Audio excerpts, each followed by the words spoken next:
Further east and south across Scotland and across Northern Ireland and much of England and Wales. Apart from the odd spot of drizzle, it is going to be mostly fine this evening. Some breaks in the cloud, but generally a pretty cloudy night, and so that does mean temperatures not dropping a huge amount, and so it should be pretty mild, good for not needing a coat over the top of your costume. Overnight we are going to see rain in the north, edging a little bit further southwards across the northern half of Scotland, staying drier elsewhere and sticking with those largely cloudy skies, so that's why it's going to be a fairly mild night for many of us, although there again could be some mist and fog patches developing, particularly in the south. Any mist and fog will clear as we go through the morning, and then otherwise through tomorrow a similar day to today for many of us, albeit a wetter story across much of Scotland as a front edges its way further southwards, breaking up as it goes though, with some colder air piling into the far north, so a chilly story in the far north of Scotland, again pretty mild elsewhere,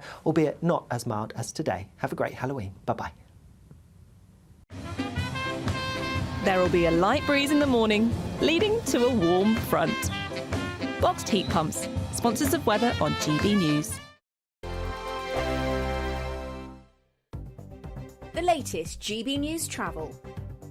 Good morning, I'm Russell Holding. On the M74 from South Lanarkshire into North Lanarkshire, the inside lanes closed northbound after an accident at junction 5 at the Wraith interchange causing queues. In Conway on the A55 North Wales Expressway, the inside lanes closed eastbound where a vehicle caught fire between junctions 24A and 25 Boddlewithen causing queues. On the M56 in Greater Manchester, there are long delays each way because of traffic slowing past the scene of a fire just off the motorway between junctions 2 and 1 between Charleston and the A34 Kingsway. It's taking an hour in queues from junction 24 at Denton Island. In Norfolk, the A11 is partly blocked northbound where a tanker overturned between Wymondham and Hethersett, causing delays towards Norwich. In Suffolk, the A143 is closed at Great Barton after an accident causing queues, and in Cornwall, the A390 is closed at Mid Taphouse between Liscard and Lost Withiel where a vehicle's overturned. You can stay up to date throughout the day by visiting our website gbnews.com. This is GB News, Britain's news channel. Online dating apps are still the go-to for millions of British adults, with 1 in 10 using them to look for a romantic connection. Yes, are you one of them? Let us know. But with many apps introducing subscription fees and complex algorithms, the world of online dating has never been harder to navigate. So who better to join us to discuss this than Mr. Tinder himself, Stefan Pierre Tomlin. You have been dubbed Britain's best-looking eligible bachelor. Yeah, so this happened back in 2016. Got an email from Tinder, and it was like, "You're the most swiped man on Tinder." So just explain to us, for viewers who don't know, what is swiping? What does that mean on Tinder? Yeah, so on Tinder, the app, if you swipe left, that means you don't like the person in front of you, and if you swipe to the right, that means you like that person. Do you mind still being associated with that? It's a good thing. Well, it made me who I am now, and I love sharing how I was successful, and now I'm like a dating expert. What's your situation now? Are you with anyone? Are you still single, paying the bill? So I'm seeing someone at the minute. Things are going well, and I'm a dating expert, so I'm always giving advice to people.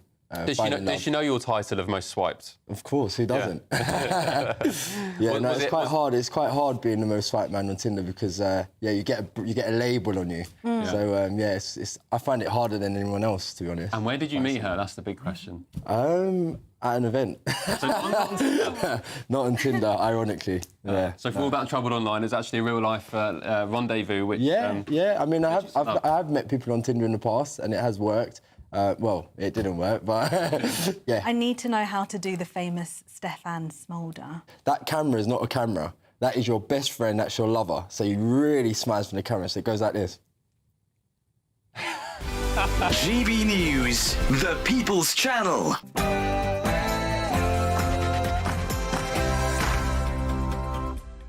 Morning, 9:30 on Thursday, the 31st of October, Halloween. Live across the UK, this is Britain's Newsroom with Andrew Pearce and Miriam Cates in for Bev Turner. So the Chancellor has refused to speak to GB News this morning, but it was £40 billion worth of tax rises from her yesterday. The choices I have made today are the right choices for our country. All was revealed in the Chancellor's budget. National insurance tax up, capital gains tax up, inheritance tax up, but you will get a penny off your pint. Conservative leader Rishi Sunak was not impressed. They have fiddled the figures. They have raised tax to record levels. They have broken their promises, and it is the working people of this country that are going to pay the price. And a British man is among the 95 killed as flash floods cause horror and devastation in Spain. We will have the very latest. And safe access zones. New rules to stop anti-abortion campaigners protesting outside abortion clinics in England and Wales come into force today. More on that to come. And Trump bites back. Donald Trump takes aim at President Biden after he called his supporters garbage. Take a listen.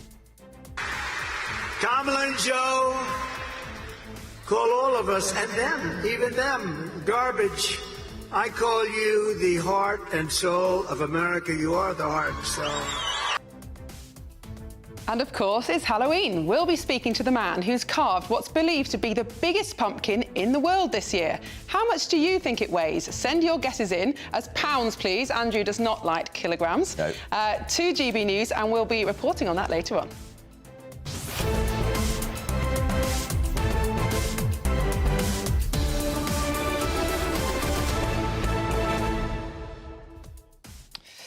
Now, we'd love to hear what you think throughout the programme, probably lots about the budget. Please do send your views and post your comments by visiting gbnews.com/your say. But we won't be hearing from Rachel Reeves, will we, Andrew? Appallingly rude, ill-mannered. She was actually ready to talk to us down the line to the breakfast show, and she pulled out. She didn't have time. She then went to a rival channel and talked to Ed Balls. Remember Ed Balls? Used to be in the Labour cabinet, a friend and colleague. Nice, probably a fairly straightforward interview for her. Yes, very disappointing. I know. So, Rachel Reeves, we're here if you want to talk to us, because I think you should. Maybe she'll comment. Biggest tax-raising budget in decades.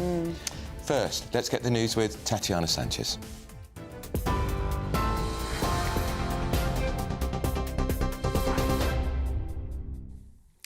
Andrew, Miriam, thank you very much. The top stories. Well, the Chancellor will face further questions today about her budget after announcing £40 billion a year in extra taxes to pour money into schools, hospitals, transport and housing. Rachel Reeves is expected to make a visit related to the budget with Sir Keir Starmer, the Prime Minister, as MPs debate the measures in the Commons. Ms Reeves said Labour's first budget since 2010 would be a one-off to, she said, wipe the slate clean. But the head of the Institute for Fiscal Studies warned more tax rises could come if Labour's planned growth does not materialise. A key measure introduced by Reeves was a rise in employers' national insurance contributions from 13.8% to 15%. She also announced an increase in capital gains tax, a freeze on fuel duty next year, and the introduction of VAT on private school fees from January. Shadow Chancellor Jeremy Hunt has announced this morning he will step down once a new Tory leader is elected. He told GB News yesterday it was a very, very sad day for ordinary families. Rachel Reeves promised us 30 times this year before the election that she wouldn't increase taxes outside what was in the Labour manifesto. She even said she wanted to bring down taxes, and I think many people this morning are waking up feeling utterly betrayed that we've had the biggest tax-raising budget in history. This is actually the last interview I'll be giving you as either Chancellor or Shadow Chancellor, because I'll be stepping back from the Shadow Cabinet for the next few years at least. In other news, rescue efforts continue as Spain endures its worst flooding disaster in decades, with at least 95 people confirmed dead and dozens more missing after huge rains swept the eastern province of Valencia and beyond. A 71-year-old British man has been killed in the floods. Torrential rain swept through towns, dragging cars, downing bridges and leaving people trapped in floodwaters, some hanging on to trees. Spain's Prime Minister Pedro Sanchez has declared 3 days of national mourning as the extreme conditions continue, restricting some rescue efforts. The death toll is feared to climb as there are many missing people, that's according to the Spanish government. And from today, safe access zones will be introduced to create a 150-metre wide area outside abortion clinics to stop anti-abortion campaigners from handing out leaflets, holding vigils and showing graphic images to women near the sites. The protection areas will be introduced outside all abortion clinics in England and Wales to ensure women seeking abortion services will be better protected from harassment or distress. The changes were made possible by the passage of a bill a year and a half ago. But the debate inside Parliament was so heated, draft guidance was produced and the measures were delayed by a public consultation. Well, today, those boundaries will come into force. And those are the latest GB News headlines for now. I'm Tatiana Sanchez. More from me in half an hour. For the very latest GB News direct to your smartphone, sign up to News Alerts by scanning the QR code or go to gbnews.com/alerts.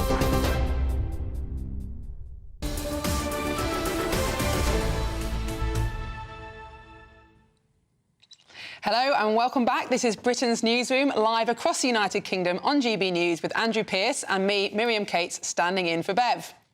Well, we're calling it the tax bombshell for Britain. Was it a bombshell in the sense we pretty much knew it was going to be big?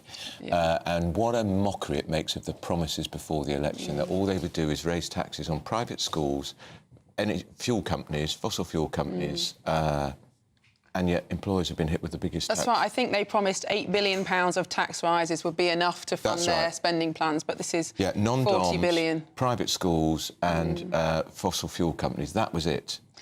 That's right. And I think the national insurance for employers, I mean, it sounds like it doesn't affect employees, but of course it does, because those increases are always going to be passed on. And I think the Chancellor has admitted herself this morning what it's going to do to wages.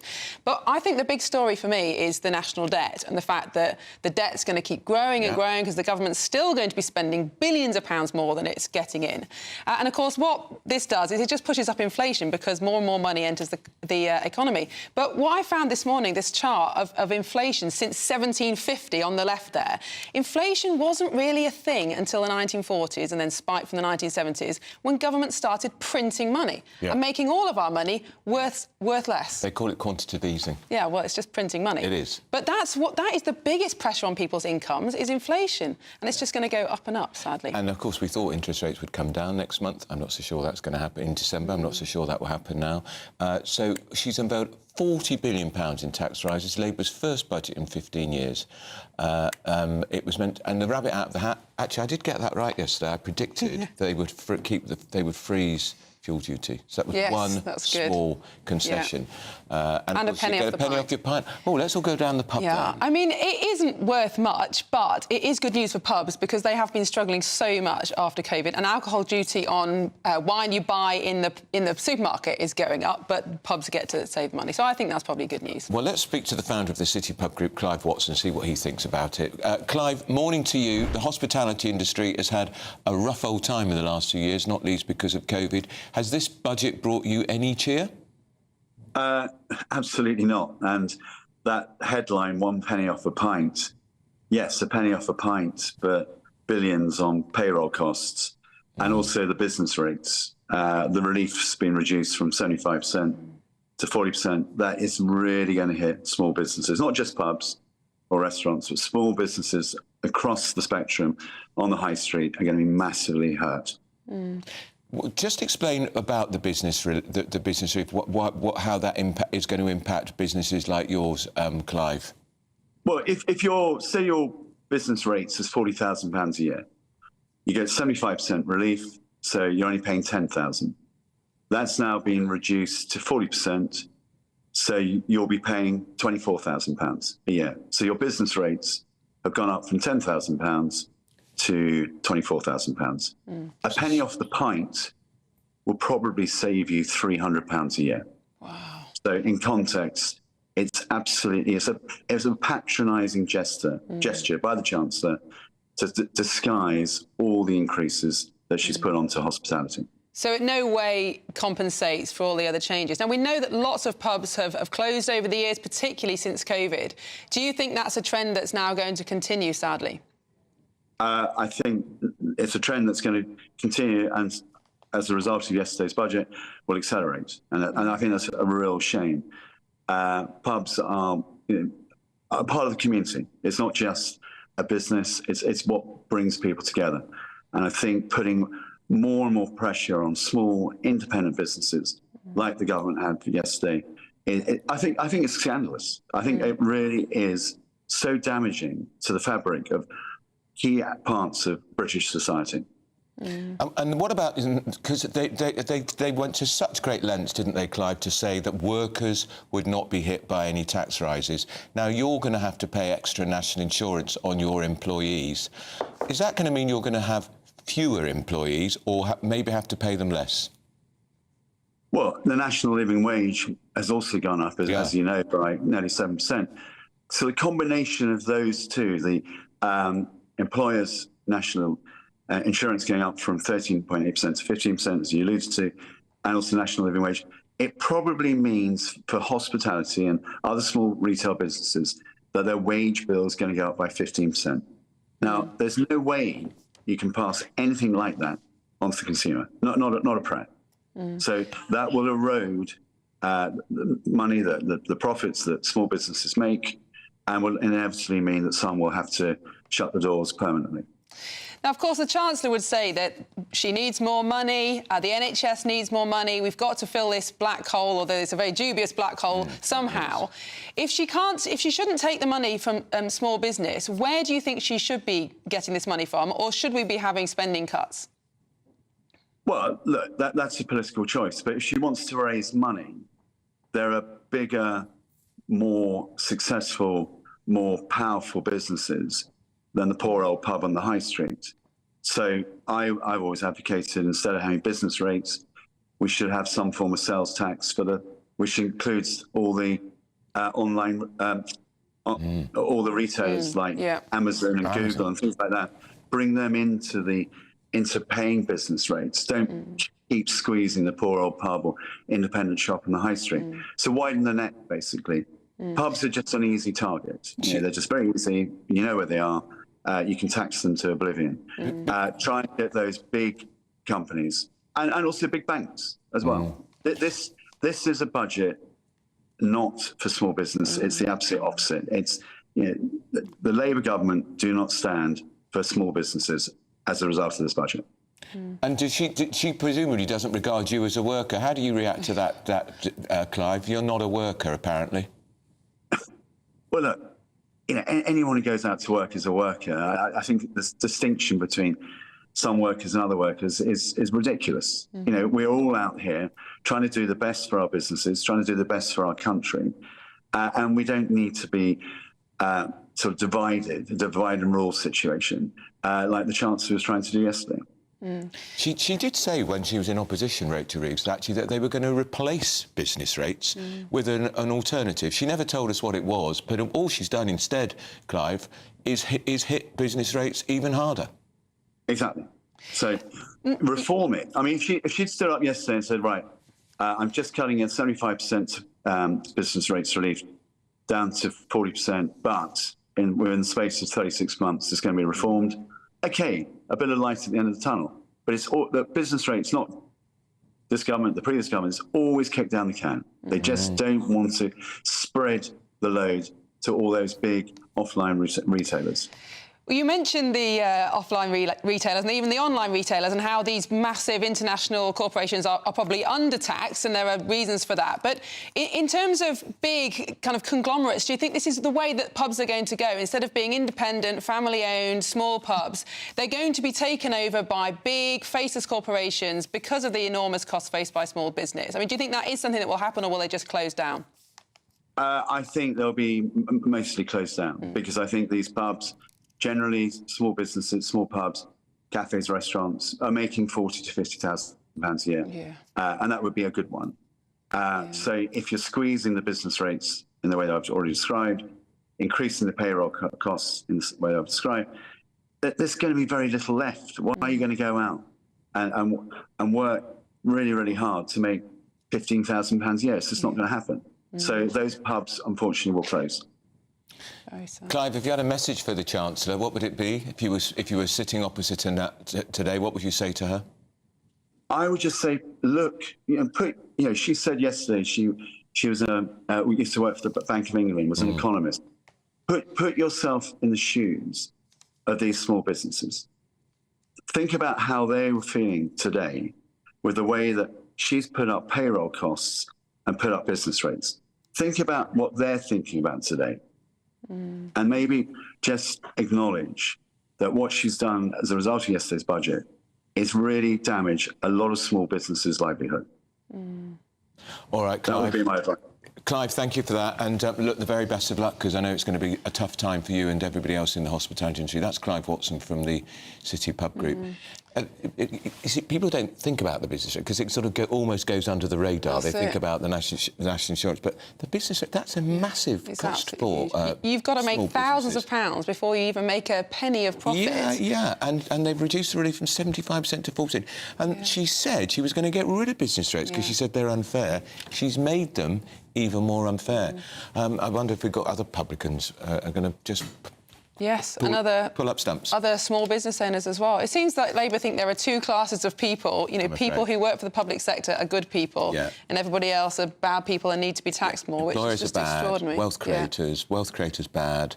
Non-doms will be fleeing the country. Well, they've fled already. Yeah, very gloomy day for many. Anyway, hopefully we will be bringing some cheer to you as well this morning. So still to come, we've got all sorts of stories, but also terrible news about the chaos from Spain, as at least 95 people have died from the fatal flooding. You're with Britain's Newsroom on GB News.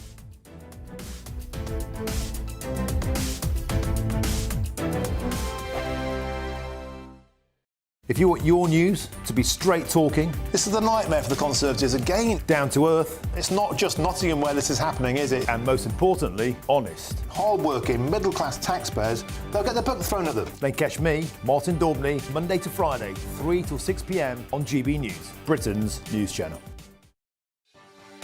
Martin Daubney, weekdays from 3 p.m.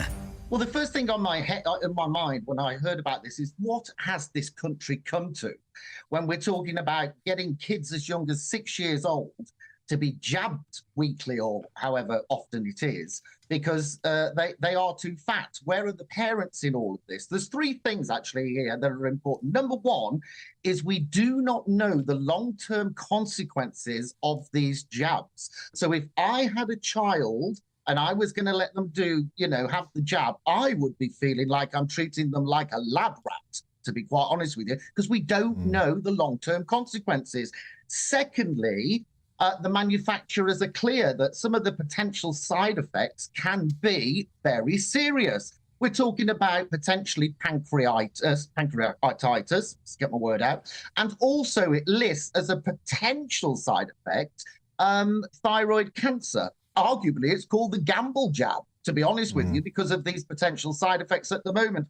And then thirdly, I come back to the parents. Where are the parents in all of this? Because they are the role models. So it really is about parenting, and it's about parenting from being a role model yourself in terms of being slim and healthy, and not expecting a jab to take your place and other people to take your place. If you have children, they are your responsibility. Think before you breed. The other thing you need to remember with this is when you stop taking that jab, it is highly likely that you're going to put all the weight back on. Now, the thought of a child of 6 years of age, starting with that jab, conditioning them mentally to live with that jab, as far as I'm concerned, is absolutely not on. GB News, the People's Channel.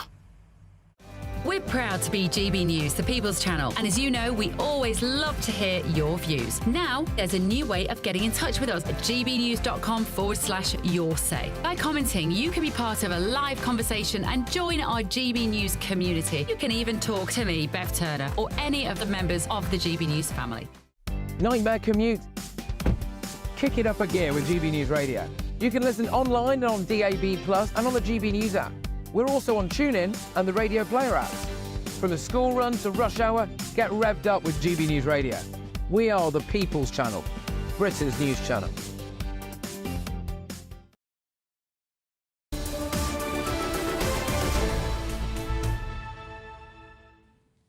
It's 9:49. This is Britain's News on GB News. Now, a reporter Sophie Rupert is in Valencia and has been talking to locals on the ground after these shocking floods. Here in Paiporta, what is happening is that we don't have help. They are not coming to rescue the people that are dead. There are still some of them in their garages. people that cannot leave their houses yet. People are raiding the supermarkets. We cannot stay like this. It's unsustainable. We cannot deal with any more of this. We need the army, big machines to try to move all of the cars because all of the streets are covered with them. Some of them are as high as the first floors of buildings. We really need a lot of machines to try to move everything. I don't have words. Bad. Very bad. It's very sad. Well, these floods are completely shocking. 95 dead, including a British guy, and the death toll could rise further because clearly there's problems with the rescuing.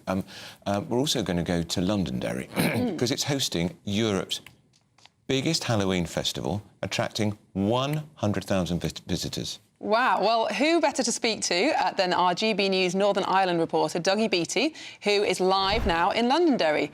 Dougie, lovely to see you. So, tell us about this pumpkin extravaganza.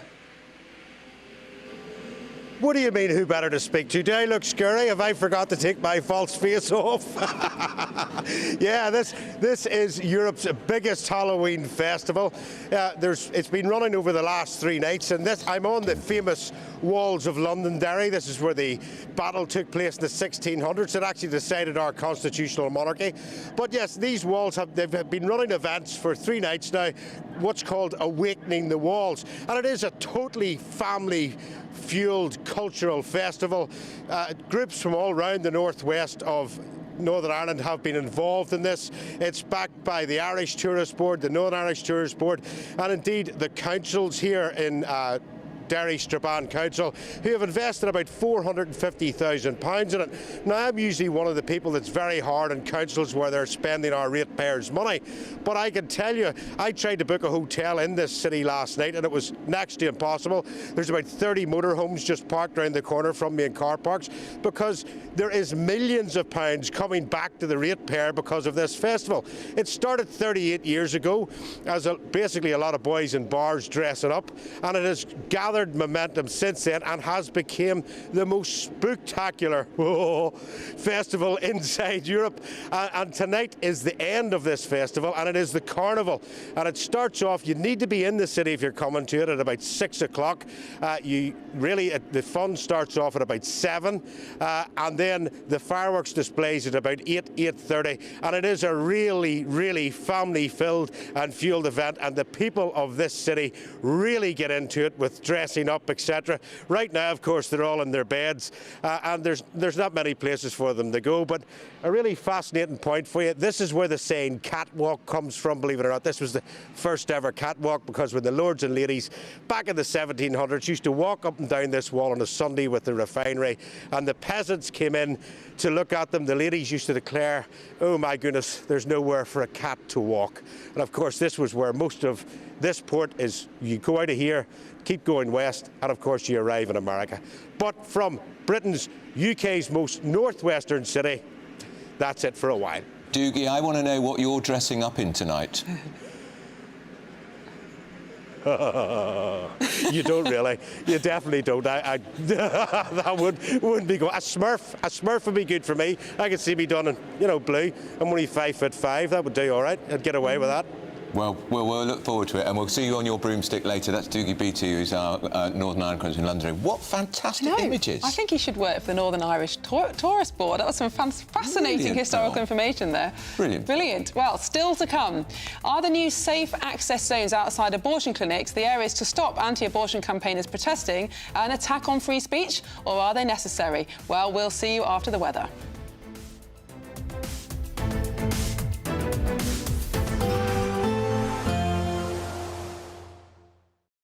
Expect a warm front, moving from the kitchen right through to the rest of the house. Boxed Boilers, sponsors of weather on GB News. Happy Halloween. Here's your GB News breakfast weather forecast coming to you from the Met Office. For some, there is some eerie fog around first thing this morning, but much of this will clear away, and then it is generally going to be a dry but rather cloudy day for most of us. The exception being across parts of Scotland, particularly towards the north-northwest. Here it is going to be a little bit wet, some rain pushing through, the most persistent rain for the Northern Isles. There will also be some strong gusty winds here, could be some gales in exposed spots, but elsewhere across much much of the UK. Like I said, staying largely dry, not a great amount of sunshine to be had. Pretty cloudy, but pretty mild as well, with temperatures peaking around 15 or 16 Celsius. Now, if you are heading out trick-or-treating this evening, for many it is going to stay largely dry, but still the wet weather continuing across particularly northern and western parts of Scotland. The rain not especially heavy, but it could be quite persistent at times. A drier story further east and south across Scotland and across Northern Ireland and much of England and Wales. Apart from the odd spot of drizzle, it is going to be mostly fine this evening. Some breaks in the cloud, but generally a pretty cloudy night, and so that does mean temperatures not dropping a huge amount, and so it should be pretty mild, good for not needing a coat over the top of your costume. Overnight we are going to see rain in the north, edging a little bit further southwards across the northern half of Scotland, staying drier elsewhere and sticking with those largely cloudy skies, so that's why it's going to be a fairly mild night for many of us, although there again could be some mist and fog patches developing, particularly in the south. Any mist and fog will clear as we go through the morning, and then otherwise through tomorrow, a similar day to today for many of us, albeit a wetter story across much of Scotland as a front edges its way further southwards, breaking up as it goes though, with some colder air piling into the far north, so a chilly story in the far north of Scotland, again pretty mild elsewhere, albeit not as mild as today. Have a great Halloween. Bye-bye. We can expect clear skies, leading to a light and warm day ahead. Lovely. Boxed Solar, sponsors of weather on GB News. The latest GB News travel. Good morning, I'm Russell Holding. On the M74 from South Lanarkshire into North Lanarkshire, 2 out of 3 lanes are closed northbound at junction 5, the Wraith interchange, after an accident. It's taking 20 minutes in queues from just after junction 7 at Larkhall. In Conway, the A55 North Wales Expressway is partly blocked eastbound, where a vehicle caught fire between junctions 24A and 25 at Bottle Witham, causing queues. On the M56 in Greater Manchester, there are long delays each way, with traffic slowing past a fire off the motorway between junctions 2 and 1, between Sharston and the Kingsway. It's taking around 3/4 of an hour in queues from junction 24 at Denton Island. In Norfolk, the A11's closed northbound from Wymondham to Heatherset after a tanker overturned, causing long delays towards Norwich. In Suffolk, the A143 is closed at Great Barton after an accident causing queues. And on the M4 near Bristol, the eastbound entry slip road's closed at junction 19 from the M32, where vehicles overturned. And that's the latest. You can stay up to date throughout the day by visiting our website, gbnews.com. We could be delivering the perfect Christmas to you this year. First, we'll give you £20,025 in tax-free cash. Then we'll give you £5,000 to spend on all of your Christmas presents, with a further £500 in vouchers to spend at your favourite supermarket. Finally, a GB News Christmas goodie bag. You'll get it all in time for the big day. For your chance to win, call 0903 681 3232. Calls cost £2 plus your network access charge. Text cash to 63232. One entry costs £2 plus one standard network rate message, or text bonus to 63232. 5 entries cost £5 plus one standard network rate message. You can enter online at gbnews.com/win. Entries start from just £2, or post your name and number to GB09 PO Box 8690 Derby DE1 9TT. UK only. Entrance must be 18 or over. Lines close at 6 p.m. on the 22nd of November. Please check the closing time if listening or watching on demand. Mark Dolan tonight is your weekend dose of news, debate and entertainment. This sounds like a wild conspiracy theory. Don't miss My Big Opinion. Mark meets at My Take at 10. Democracy is a funny old thing. And we don't do boring. Not on my watch. I just won't have it. Let's go and get another glass of that bubbly. You've earned it. That's Mark Dolan tonight, Saturday and Sunday, 9 to 11, only on GB News. The People's Channel, Britain's news channel. Good Afternoon Britain isn't just about us. The wonderful thing about this programme is it's about everyone watching. It's an interactive programme. Well, there absolutely is something to see here, and we're going to be talking about it more. Whether it's breaking royal news, Will, please bring us up to date, or indeed a particularly punchy speech in the House of Commons. Very, very curious. We bring it to you live, and then we bring you live reaction as well. That's Good Afternoon Britain, weekdays from midday. Only on GB News, the People's Channel, Britain's news channel.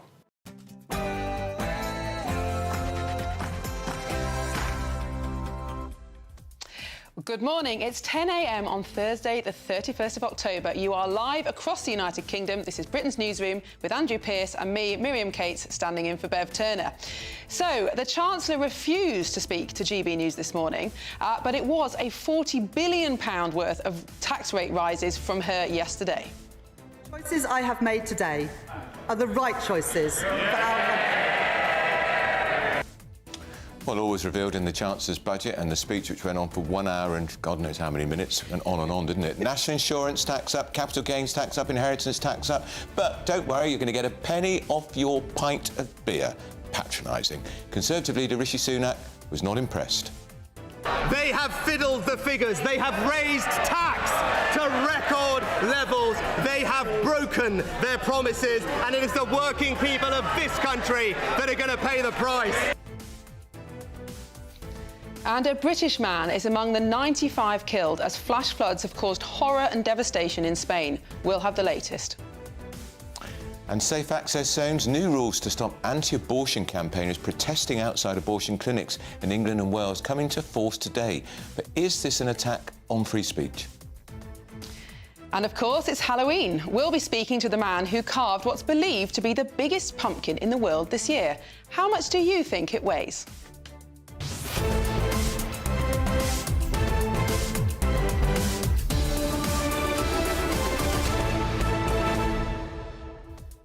How much do you think it weighs? Well, the producer might have told me, so it's not fair to guess. But let me say I was wildly wrong in my guess, so... There's some suggestion it could weigh almost as much as a car. Well, yes, I mean, it certainly looks as big as a car, doesn't it? What would you do? How many pies could you make from that? Well, I made some pumpkin muffins yesterday. I made 24 pumpkin muffins and I needed just 400 grams, so about a pound. Right. A pound of pumpkin, which was about that big. So, I mean, thousands and thousands and thousands, I reckon. Well, that'll feed a lot of people. I don't think I spotted one of those pumpkin muffins, did you? No. Well, there's some out there behind the studio. I'm sorry if there are none left, Andrew. You're too slow. Don't worry about the co-presenter. We want to know what you think, of course. What do you think about the budget? What do you think about Rachel Reeves snubbing GB News? Because that's what it was. It was all agreed that she would talk to us. She's done the usual broadcast round. That is traditional with a Chancellor on the day after the budget. But she found time to talk to her mate Ed Balls on Good Morning Britain. Of course, he was the Labour Cabinet Minister. So what do you think about that? Send your views and post your comments by visiting gbnews.com/your say. But first, here's your news with Tatiana Sanchez.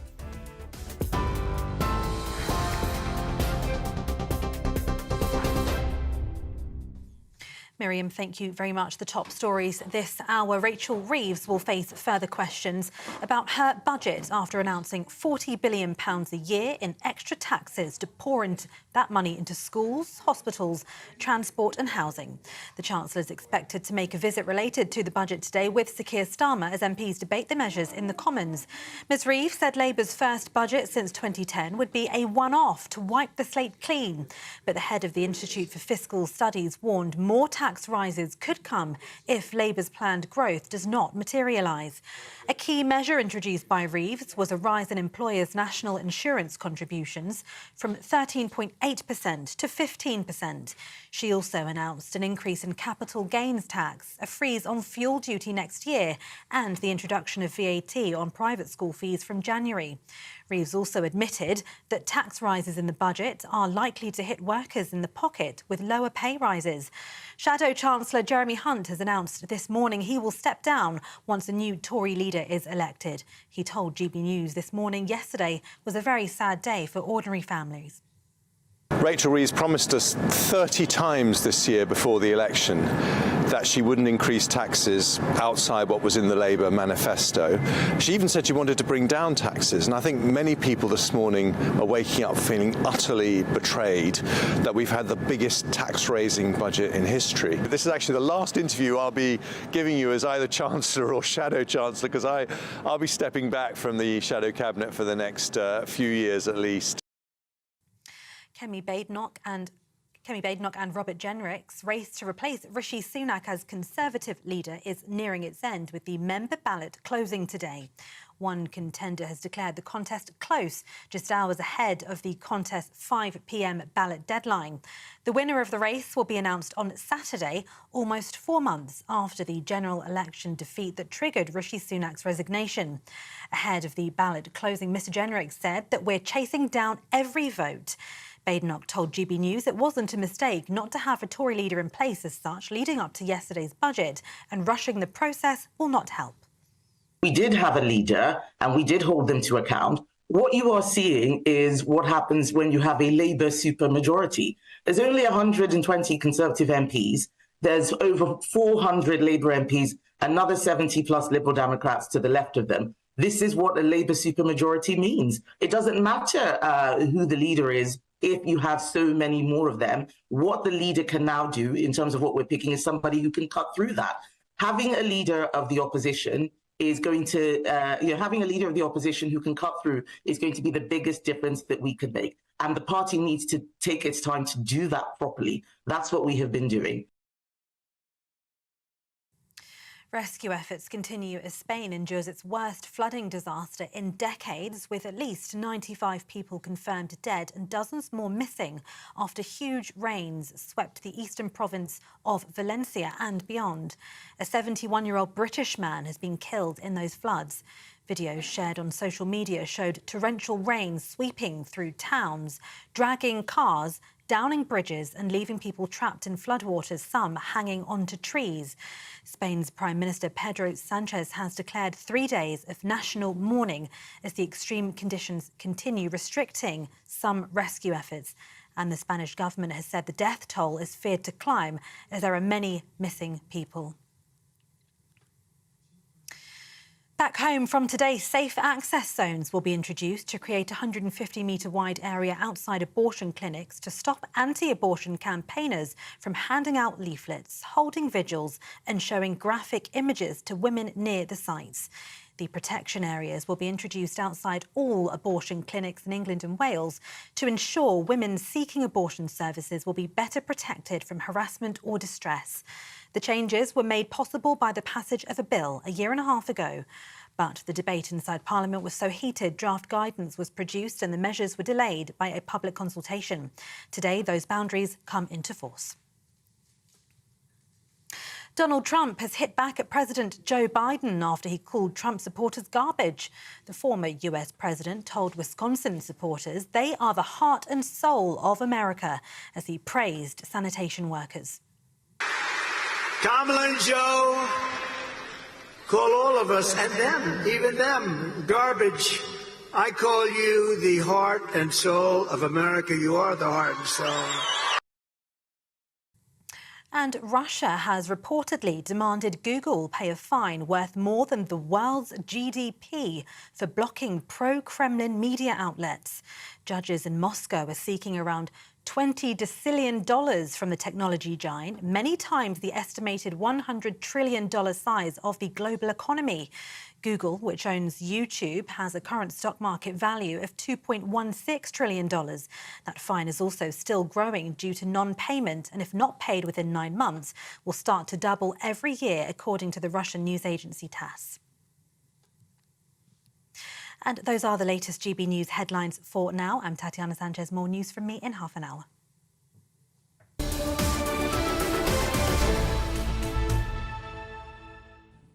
This is Britain's Newsroom, live across the UK with Andrew Pearce and Miriam Cates, who's in for Bev. We've got lots of emails and texts coming in. A lot about the budget, Miriam, I think. We have, and Patricia says, Rachel Thieves, she calls her. That's a good one. Has hit everyone. I feel so sorry for all the small businesses, farmers and all of us. She may not have directly taxed the working people, but we will all suffer when the costs are passed down. Exactly. If small businesses aren't generating profits, they can't employ people, so they can't pay people, so people can't go out to the shops and spend money. And it does. It will all trickle down. Yeah, and I love the message from Brian who says, the master plan, a penny off a pint, but make it impossible for pubs to trade. Exactly. And it got such a cheer from the Labour MPs, and I thought, fiddling while Rome's burning. Yeah.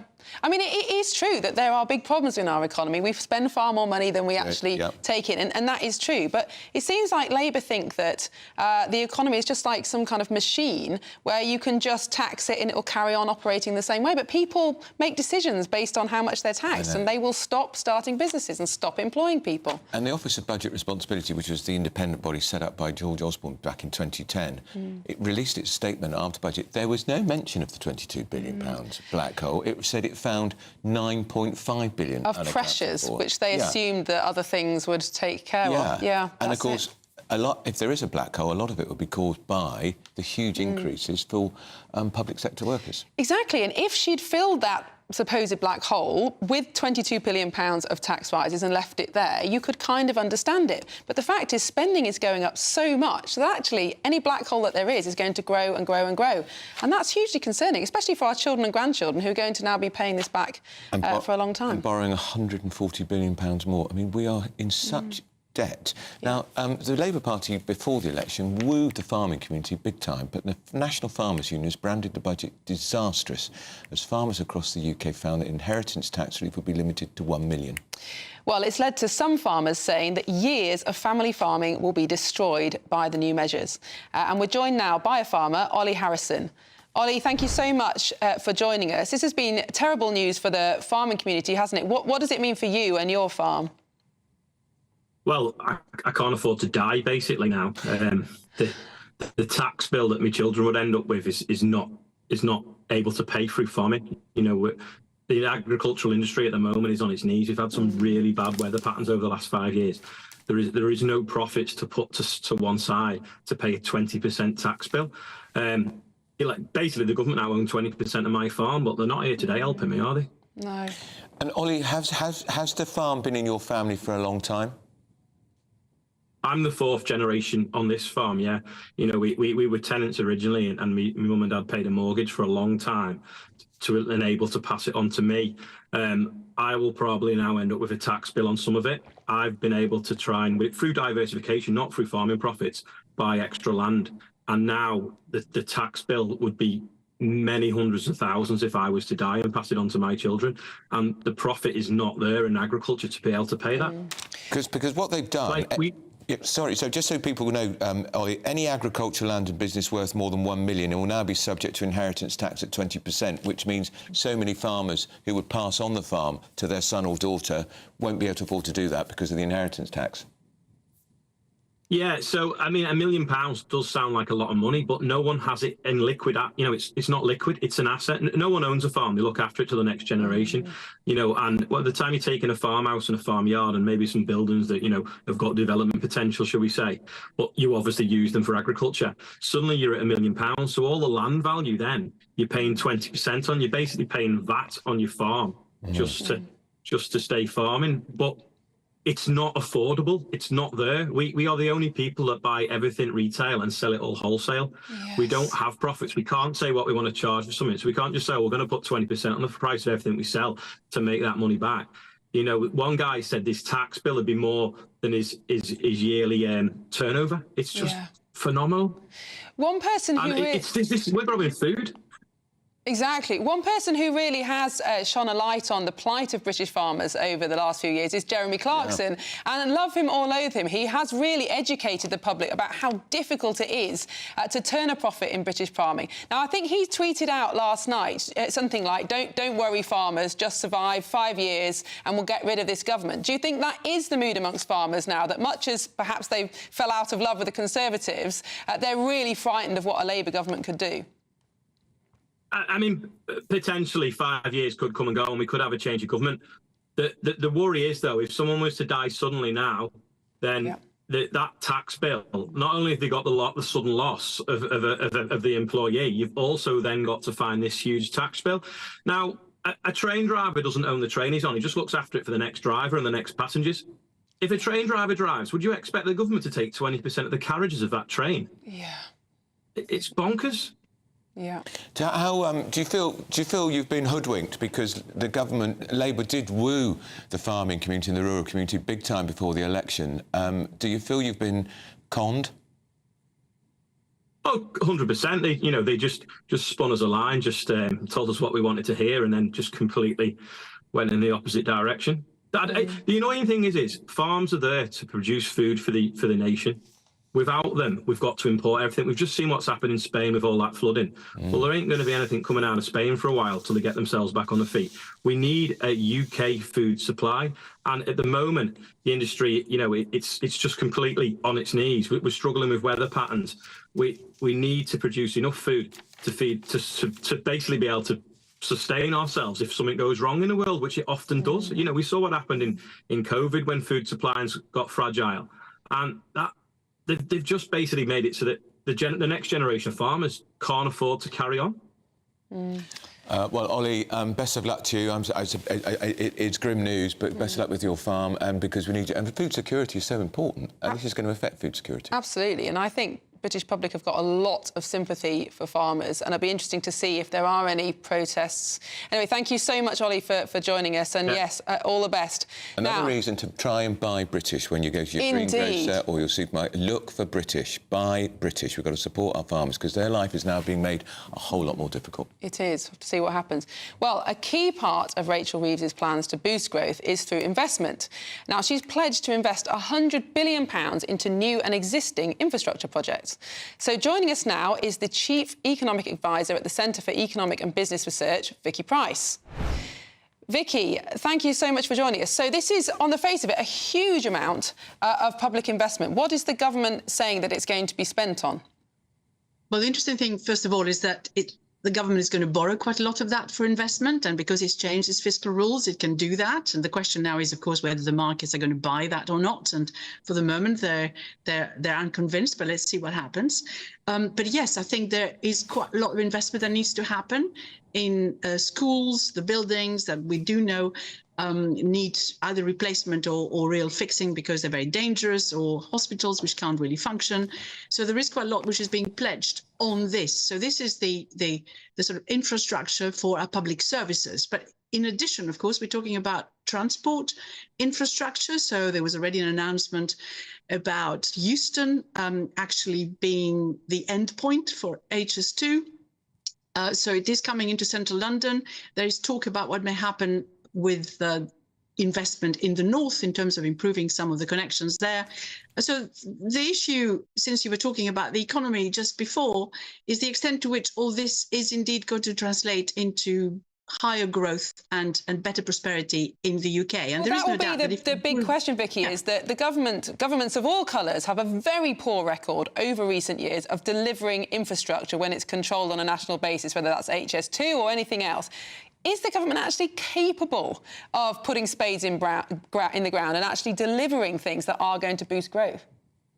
It's proved to be quite difficult, but not only in this country, but also elsewhere. I mean, costs go up quite significantly during the period of construction. And of course, we've had the issues of energy costs going up and loads of materials going up in price. So it's up to a point you can explain it that way. But yes, I mean, the real issue is, do we do proper cost-benefit analysis and put all the downside and upside risks into it? And what the government has now said is that it's going to have a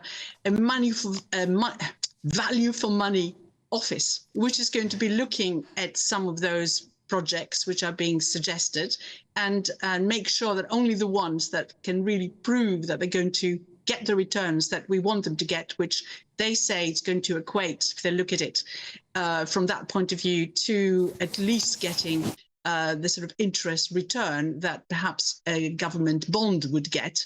But of course, that varies up and down, so you just don't know. And looking ahead, who knows? But there will be a mechanism through which you can look at some of those infrastructure projects and say, yes, we'll go for this one because the risks are limited, and we don't go for something else where the cost benefit isn't really proven. So perhaps that will act as a constraint. But frankly, I used to work for the Government Economic Service. In fact, I used to head it.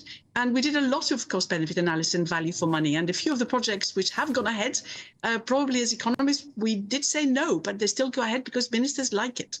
If I can ask you just finally, Vicky, you mentioned borrowing. The government is borrowing eye-watering amounts more money. They've done it by changing the fiscal rules, about 140 billion more over the lifetime of this parliament. That has to be repaid, and interest rates are edging up. How much is it going to cost the taxpayer to repay this money? I Again, that's a very good question. It all depends on what happens to interest rates in the future. For the moment, the bill for repaying the debt, or just the interest on it, has ballooned, and that is taking up a very substantial part of our overall borrowings. That happen because you need to borrow to pay for it, because we are not going to see return to balance even on day-to-day spending for another couple of years on the current plan. So basically we will continue to borrow. And if you look ahead at the end of this parliament, we're still borrowing about £70 billion. So this is big. So the government must be hoping that interest rates are going to come down quite significantly. All right, that's Vicky Price, who is the Chief Economic Advisor at the Centre for Economic and Business Research. Vicky, thanks so much for joining us. Up next, Trump bites back at Joe Biden. Got to watch it. Kamala and Joe call all of us, and them, even them, garbage. I call you the heart and soul of America. You are the heart and soul.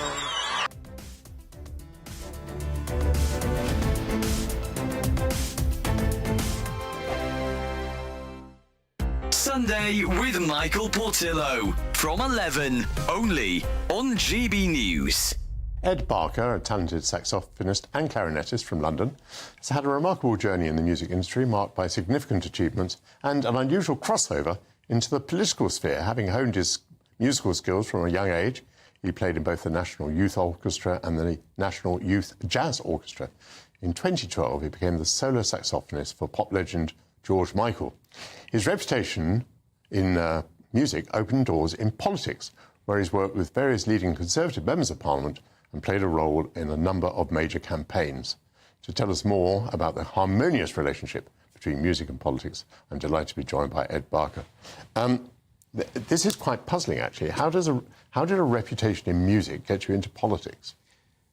It's a good question. It's probably a question I'm still wrestling with at the age of 40. How's it happened? But somehow I've managed to do both, and I still enjoy doing them both at a high level. I think it's a simple thing of, when you're in politics, you're known as the saxophone guy, and when you're in the saxophone music industry world, you're known as the weird conservative political guy.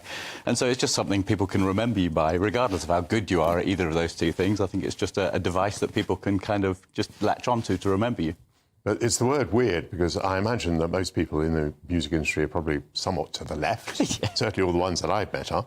I mean, I can't imagine you and George Michael discussing Tory politics with approval, or maybe I'm wrong about that. No, I don't tend to talk politics with people kind of when I'm not in politics somehow. And whenever there are political disagreements, people kind of, I think GB News actually gets closest to kind of embodying this spirit. People are very kind of up for learning from each other's kind of experiences and views and not biting each other's heads off. GB News, the People's Channel. I'm Christopher Hope. From pop stars to politicians, I'll interview anybody in a pub who's got a political opinion. Join me every Friday on Spotify, Apple Podcasts, YouTube or gbnews.com, or wherever you get your podcasts. This is GB News, the People's Channel. We're proud to be GB News, the People's Channel. And as you know, we always love to hear your views. Now, there's a new way of getting in touch with us at gbnews.com/your say. By commenting, you can be part of a live conversation and join our GB News community. You can even talk to me, Bev Turner, or any of the members of the GB News family. If you want your news to be straight talking... This is a nightmare for the Conservatives again. Down to earth. It's not just Nottingham where this is happening, is it? And most importantly, honest. Hard-working, middle-class taxpayers, they'll get their book thrown at them. Then catch me, Martin Daubney, Monday to Friday, 3 till 6 p.m. on GB News, Britain's news channel.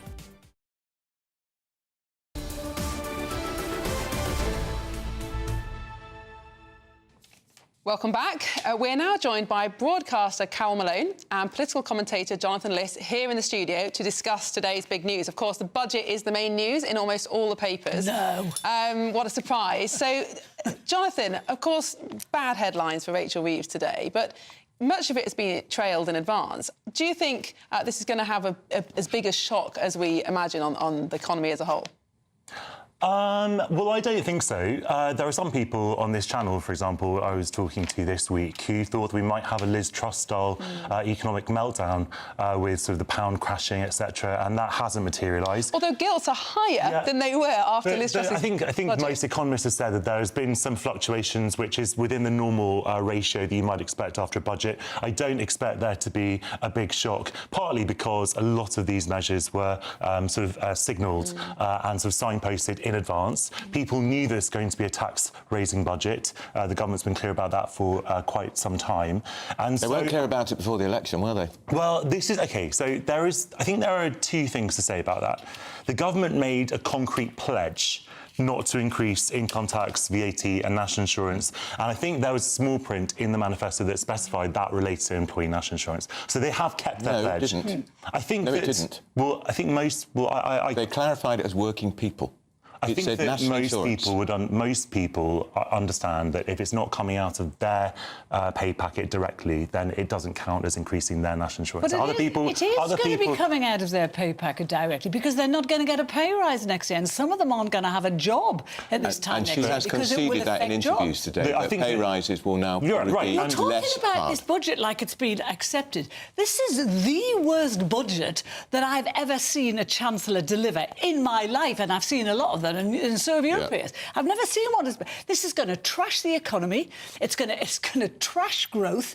It's going to put up unemployment, and it's going to impoverish millions of people. And maybe it's not coming directly out of their pay packets, but they will lose jobs because of this. I don't know how you're kind of sugarcoating and saying it's not a problem. The OBR have come out and trashed a lot of what they said. They've said the 22 billion black hole was a fiction, which most of us... They didn't say that. They said it was less than half, and they've explained it fully. 9.5 billion. Yes, 9.5 billion. Less than half of what... And even still, she was banging on about the £22 billion black hole yesterday in the budget, knowing it's a lie, knowing it's a fiction. But what I think the British people are going to be cross about is the barefaced lies we were told before the election, where they made all these promises and said they weren't going to do things, and then, no tax rises, suddenly 40 billion quid. OK, I will concede the messaging before the election, and as I said this to you at the time, Carol, that I did not support the Labour Party messaging on that particular issue. I thought it was foolish to box themselves in on the national insurance, income tax and VAT. And I also thought, even though they didn't pledge not to raise any more tax besides the VAT on private schools, etc., everyone knew that was a likely outcome. And so I think we have a problem, Miriam, and this relates to your party as well, in that we can't really be honest with the electorate before elections. I completely... I think that is a very fair point, because actually, if you have to raise taxes, and I don't necessarily agree that you do, but if you have, the most fair and best way to do it is just to put 1 or 2 pence on income tax. That is the best way to do it. It raises the most amount of money without skewing people's behaviour. But every party promises not to do that because they think they won't get elected. And just to be clear, what they said, there will be no additional taxes beyond non-DOMs, private schools and energy companies. Yes. That's what they said. That is a mendacious lie. Yes. It's the biggest tax-raising budget in decades. Andrew, as I said to you, they were not fully honest. Well, they were lying last week. They were not fully... They were lying last week. No, I don't know. They weren't lying last week. They were. They weren't lying. They said it wasn't going to affect working people. They said, well, look, within the parameters that they've set for that, they have met them. They should have been more upfront before the election about the fact that they need to raise money because the Conservative Party left public services in ruins, and it takes money to resurrect them. The Conservative Party had a very tough time, and I listened to her speech yesterday. The first 15 minutes she spent trashing the Tories. Good. She made a bare mention of COVID, something that cost this country multi-billions of pounds, and she didn't at all mention Ukraine, not once, and that had a huge effect on what the Tories couldn't do in this country. So she, she didn't mention, she has not had any of the problems that the Tories have had, and she's lied about the debt that she inherited. She inherited... Carol, what do you mean she hasn't had any of the problems with the Tories? She's only been in government for 3 months. We've inherited a lot of problems. That's the problem. No, what problems have you inherited? You've inherited the fastest growing economy in the G7. You inherited inflation at 2%. That's going to go up by 2 to 2, I think it's 2.6 now, more by the end of the year. They're trashing. They've also inherited, as Jonathan said, an awful lot of debt. And I think what a lot of people will be asking is, OK, she's raising taxes, perhaps to be more sensible with the country's finances, but at the same time she's increasing spending even more, so that debt's only going to go up. But she's increasing borrowing too. Yeah, that's what I mean, yeah. But within new guardrails, we need borrowing in this country to fund the infrastructure because Britain is falling behind. It's becoming very uncomfortable. So the 22.6 billion they're going to give to the NHS, that's just going to go into the black hole. And on that, Keir Starmer said on September the 12th, when he's Prime Minister, no more money for the NHS without reform. Exactly. 22.6 reform. No, there isn't. There was no announcement. 22.6 billion for day-to-day spend on the NHS. But no reform. Andrew, obviously reform is going to come in the NHS, and the government is going to publish it. The government look, to be fair, the government is going to publish its NHS strategy, I believe, in the new year. What, when they've done the Listening to Britain guide? Well, they're going to listen to Britain first. There's nothing wrong with consultation. You'd be complaining if they were just issuing diktats as well. So they're going to take another 20, 30, 40 billion and shove that into the NHS. Look, the point is that, and Miriam, I'm glad you raised this point, is that the government did not... You could argue about whether it was a worse inheritance in however many years, but it was certainly not a great inheritance. And debt, as you say, it was already at levels not seen since the 1960s. NHS waiting lists People voted for the Labour Party, Carol. They certainly voted against the Conservatives because public services were in ruins at the end of 14 years. And let's be clear on that. It takes money to rebuild them. 34% of a 60% turnout voted for the Tories. So that is not the whole country. They voted against the and Conservatives. that is not yet. OK, but it's not the whole country voting for change, which is how she is justifying this catastrophic budget. This budget is going to drive all the wealth creators out. Something that slipped under the radar for both Miriam and I. We talked to a guy who owns a lot of pubs. Yeah. The business rate relief is being reduced from 75% to 40%. He said it's going to cost thousands and thousands for small businesses. Yeah. Rachel Reeves told us before the election they were going to get rid of business rates, Jonathan. Get rid of them. And now what she's doing is she's making them even more pernicious. I think that... For small businesses. Look, no government is going to win any popularity contest for raising taxes. And at the same time, governments will be judged on public services at the end of their term. So there are no magic solutions. There are no sort of win-win solutions. As we know, government is hard. And I suppose that, the Conservatives found that to their cost, and Labour was perhaps, could have been a little bit more generous about some of the difficulties in government. But that's not the job of an opposition, to be generous. And Rishi Sunak certainly wasn't generous in his opposition speech yesterday. So look, there will be tough choices to be made. And some of them I'll agree with, some of them I won't. I thought it was interesting that actually Reeves wrong-footed a lot of the right-wing attack lines yesterday. She increased money for the army, which is by piddling 2.9 billion or something. Above the NATO commitment, she increased the money. She kept the freeze on field duty. Don't forget a penny off a pint. And a penny off a pint. And also, Andrew, a really important thing, she unfroze the tax thresholds, which have been... not for years, and it probably won't happen. Anyway, Jonathan, Carol, sadly, we're going to have to leave it there and pick up later on. Taken into higher taxes. That's a Conservative policy. She's stuck with it. Are you Time mad? for news headlines with Tatiana Chantis.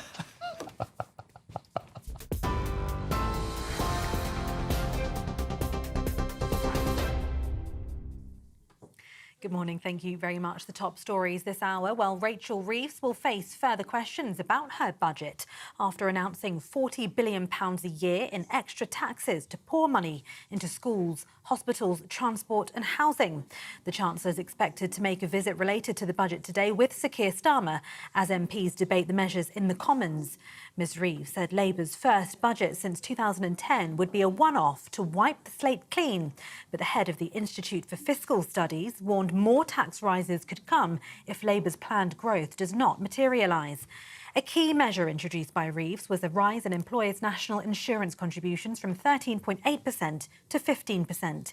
She also announced an increase in capital gains tax, a freeze on fuel duty next year, and the introduction of VAT on private school fees from January. Reeves also admitted that tax rises in the budget are likely to hit workers in the pocket with lower pay rises. Shadow Chancellor Jeremy Hunt has announced this morning he will step down once a new Tory leader is elected. He told GB News yesterday it was a very sad day for ordinary families. Rachel Reeves promised us 30 times this year before the election that she wouldn't increase taxes outside what was in the Labour manifesto. She even said she wanted to bring down taxes, and I think many people this morning are waking up feeling utterly betrayed that we've had the biggest tax-raising budget in history. This is actually the last interview I'll be giving you as either Chancellor or Shadow Chancellor, because I'll be stepping back from the Shadow Cabinet for the next few years at least. In other news, rescue efforts continue as Spain endures its worst flooding disaster in decades, with at least 95 people confirmed dead and dozens more missing after huge rains swept the eastern province of Valencia and beyond. A 71-year-old British man has been killed in those floods. Torrential rain swept through towns, dragging cars, downing bridges and people trapped in floodwaters, some hanging onto trees. Spain's Prime Minister Pedro Sanchez has declared 3 days of national mourning as the extreme conditions continue restricting some rescue efforts. The government says the death toll is feared to climb as there are many missing people. And from today, safe access zones will be introduced to create a 150-metre wide area outside abortion clinics to stop anti-abortion campaigners from handing out leaflets, holding vigils and showing graphic images to women near those sites. The protection areas will be introduced outside all abortion clinics in England and Wales to ensure women seeking abortion services will be better protected from harassment or distress.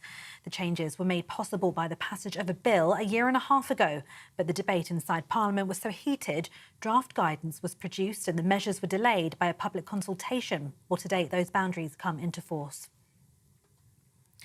And those are the latest GB News headlines for now. I'm Tatiana Sanchez. More news from me in half an hour. For the very latest GB News direct to your smartphone, sign up to News Alerts by scanning the QR code or go to gbnews.com/alerts.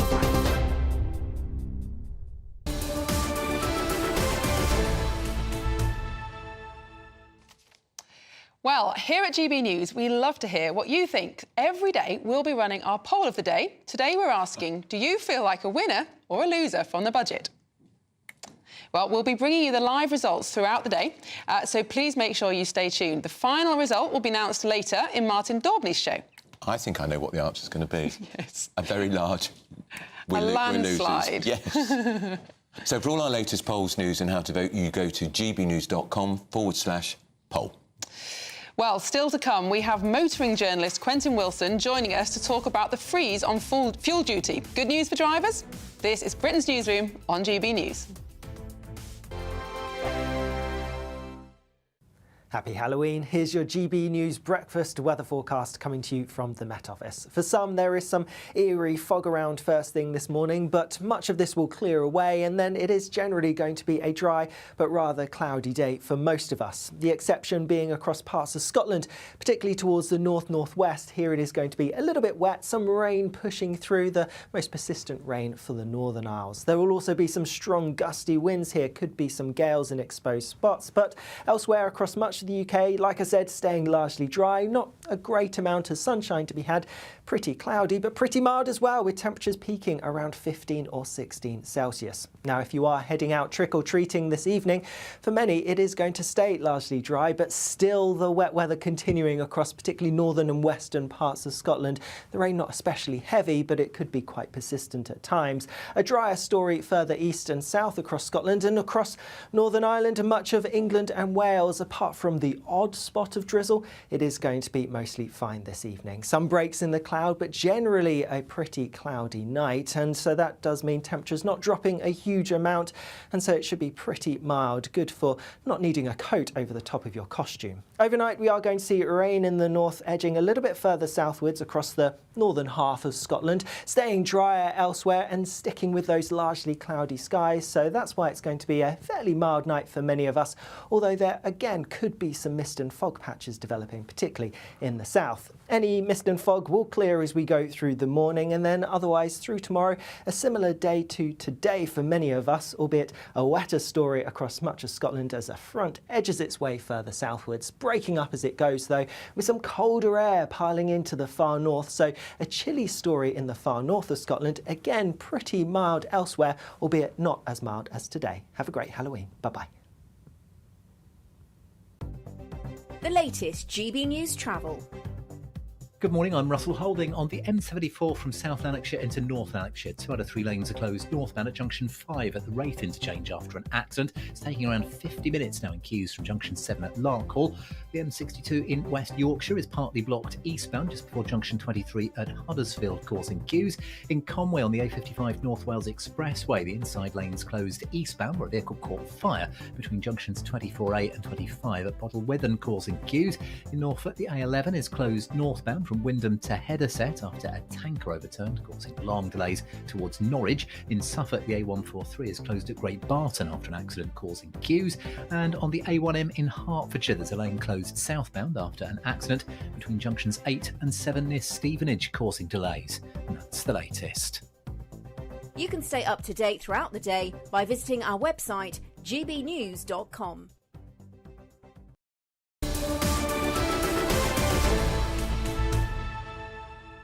10:39, this is Britain's Newsroom. Well, the Chancellor reversed plans to raise fuel duty. We thought it was going to be around 7p a litre in the budget and instead kept the current fuel duty frozen. But the tax on new petrol vehicles has increased in efforts to push people towards electric cars. So what will the impacts be for motorists? Let's talk to Quentin Wilson, the very well-known motoring journalist. Quentin, morning to you, joining us live from Bordeaux. Very nice too, Quentin. We got wind here yesterday at GB News that she was going to freeze the fuel duty. Is that the right move? Well, look, it was a crowd pleaser, wasn't it? She really had to do that with everything else that was going on. And as you said in your intro, we all expected her to raise it. And I mean, it was an opportunity to break this cycle of 14 years of fuel duty freezes when kind of the electorate and Westminster were expecting her to do exactly that. And it was a huge surprise. So for drivers, it's obviously a great thing because they will save, what, £175 a year, not having that rise. You scratch your head and say, well, why didn't we give that $3 billion to the pensioners and the winter fuel allowance? But that I guess is a tangent.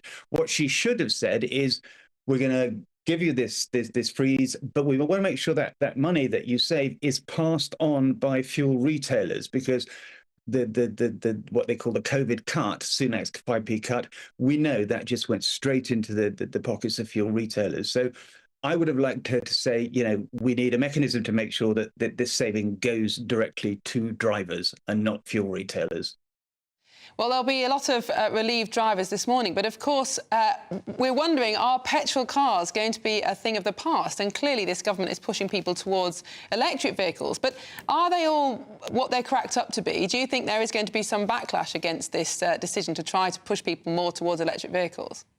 Well, look, I mean, the messages coming out of the Treasury are completely mixed, aren't they? I mean, they're saying, look, we want you to go and buy electric cars, but we're going to, you know, cut the tax on fuel duty.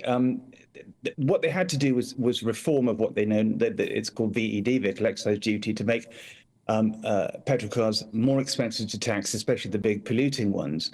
And look, the rest of the world is going gangbusters on EVs. China sold 1.2 million new energy vehicles in September alone, 1 month. So we can't, you know, play King Canute and watch the waves coming in and say we're going to stop them. We have to adopt and adapt, and that means that, you know, we really do have to start making electric cars and getting people to buy them for our motor industry to survive.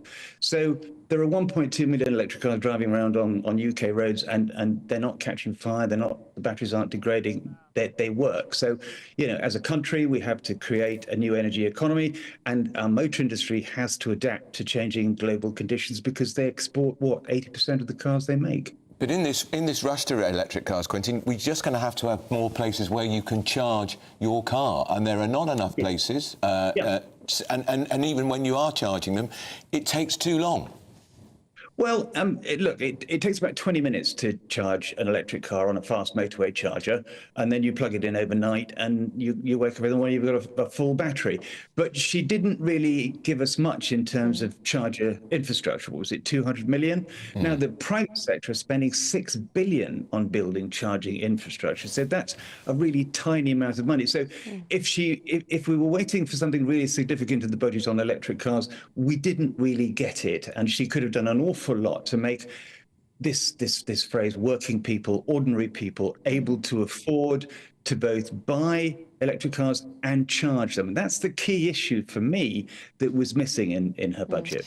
But if the government is successful in persuading vast swathes of people to go over to electric cars, they'll have a new problem on their hands, which is that currently electric vehicles don't pay road tax. So they'll have a huge loss of tax revenue from all the people who swap their combustion engines for electric vehicles. They'll suddenly become unpopular again when they start having to charge electric vehicles. Okay, well, let's look at that projection. At the moment, we've got 1.2 million electric cars on UK roads. There are, 37 million combustion cars. It's going to take a long, long time for that cliff edge that people keep talking about to be reached. I mean, we're not going to get to 80% adoption by 2030. That's clear. So that threat to fuel duty is a long, long way off. And because of budgets like this, which don't incentivize the use of electric cars and don't make it easier for ordinary people to buy and charge them, it's going to take longer to get to that moment of 80% adoption. But, your viewers need to understand that they can drive combustion cars forever. Nobody's going to take them away. As long as there's petrol and diesel to fill the tanks, they can drive them forever.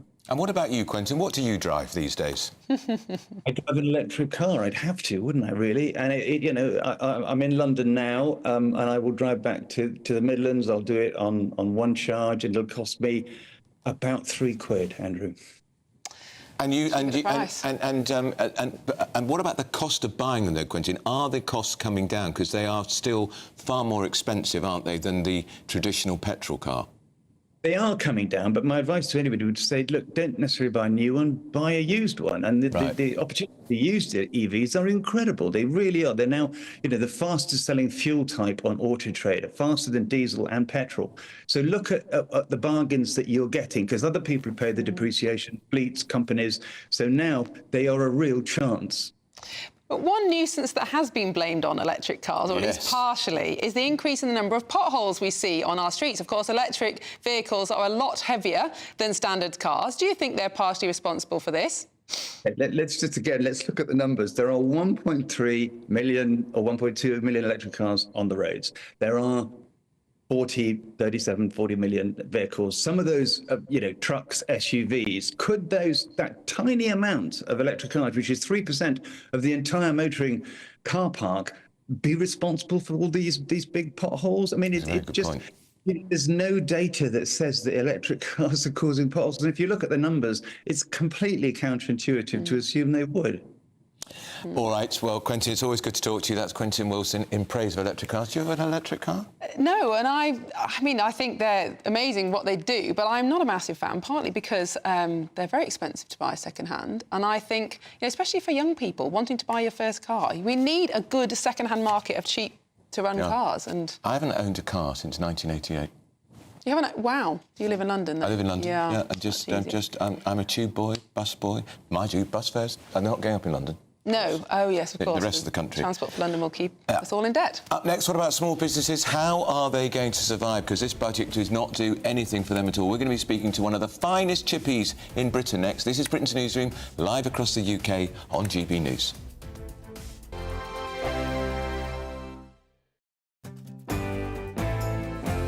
I'm Emily Carver. This is GB News, Britain's news channel.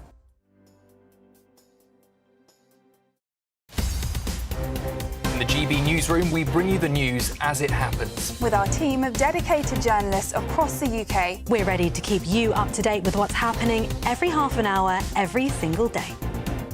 Bulletins here on GB News, the People's Channel, Britain's news channel. Sunday with Michael Portillo from 11, only on GB News. Welcome back to Sunday with Michael Portillo.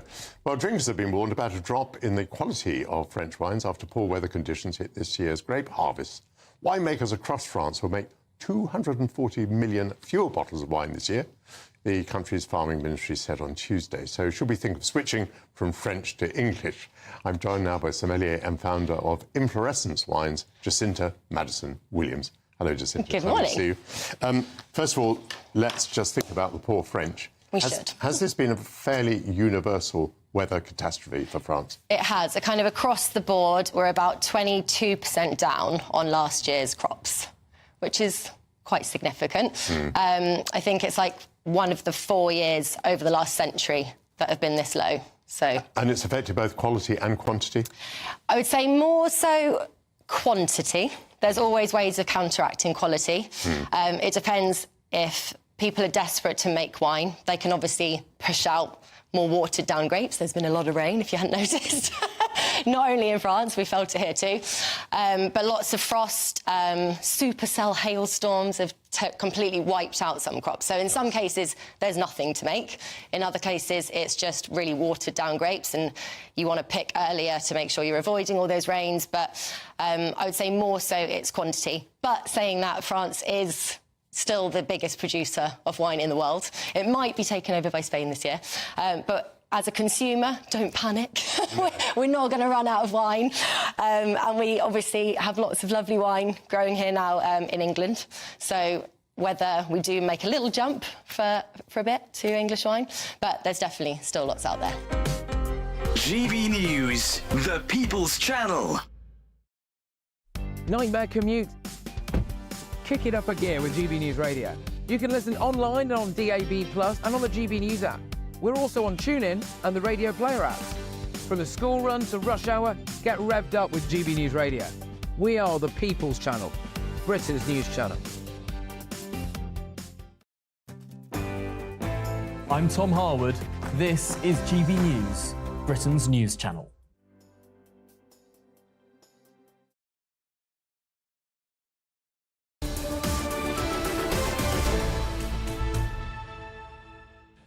Well, welcome back. It is 10 to 11. You're watching Britain's Newsroom on GB News.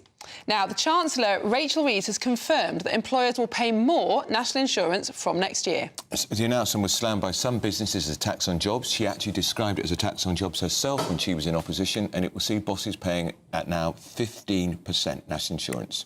Well, we're joined now by Shane, Sunny and Scarlett Lee from J. Henry's Fish and Chip Shop in Hedge End, Southampton. Thank you so much for joining us again. It's lovely to see you again. What's your reaction to... Good morning. Good morning. What's your reaction to the budget yesterday? What does it mean for your business? Well, the big one for us is the business rates relief. I don't think they've made it completely clear yet, but I think that'd be the big impact for us. You know, out of it, it seems to be sort of take, and nothing sort of really given back to the individual, you know, for the company directors and small businesses like ourselves. They're reducing it from 75% to 40%. How much will that cost your business? I think it could be in excess of £5,000. I'm involved with 6 different chip shops around Hampshire, and it could be a big impact, you know? Yeah, that's a lot of money. That's a lot of money. Yeah. And in terms of the national insurance rise, which I think is not coming into place until next April, what will that mean for your business? Well, I think most of ours, a lot of it is part-time. We have so many full-time managers, etc. But I think that will have a bigger impact on bigger companies rather than the small independent like ourselves. So that one's not quite so bad, I don't think, for us. Nothing on VAT, which is what you were really hoping for. Well, we was hoping for the reduction on VAT, maybe some sort of energy cap or a reduction on corporation tax. But like I say, it's nothing for the employer, you know. And what were your customers talking about last night when they came in for their fish and chips? Were they talking about the budget? Well, these two was there last night. No, not really. No, nothing. No, not really. No. Maybe today. And what did you think about the budget? Well, yeah, not like Dad said, not really a lot for ourselves, the small businesses, the independents. I think now more than ever, you know, it's time to support the high street. It's scary times ahead, I think, for the, you know, maybe the next 5-10 years. It's looking bleak what the high street could be looking like in years to come, you know. So go and support your local chip shop, your local butcher, your local greengrocer. You know, every little helps. Yeah. There would be more important time to support the, you know, the small independent on the high street. Use them or lose them, sort of thing. You know, it's difficult times ahead, I think. Well, and the government before the election did promise to reform business rates, and I think a lot of people anticipated that that would mean that small businesses like yours would get more help and massive international corporations would have to pay their share a bit more. But it doesn't look like that's going to happen, does it? No, that's the sort of thing we was hoping for, but it doesn't seem like that's you know, that's going to happen for the smaller business, you know. Yeah, but why do you think the government is penalising small businesses? Because, I mean, we can blame the Labour government and it was a terrible budget for small business yesterday, but you could argue that the previous Conservative government also didn't really help small businesses very much, apart from perhaps during the pandemic. Do you think the government's forgotten where money comes from in this country? Well, definitely. There's no incentive for anybody to go out there and start a business. I mean, you know, there's so much stress and everything involved. You just well go and get a job, 5, 6 weeks, a paid holiday a year, not have the stress. Yes. And if you do actually make any profit, then you're taxed with the 25% corporation tax. It's very little. It's a lot of hard work, but very little reward, you know.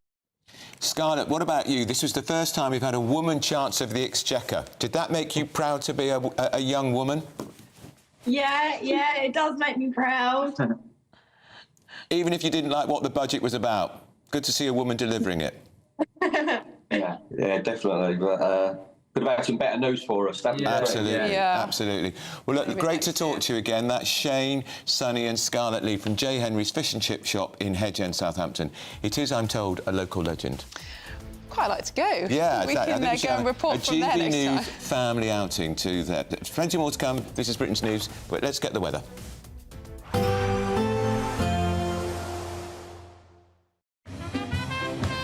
There will be a light breeze in the morning, leading to a warm front. Boxed heat pumps, sponsors of weather on GB News.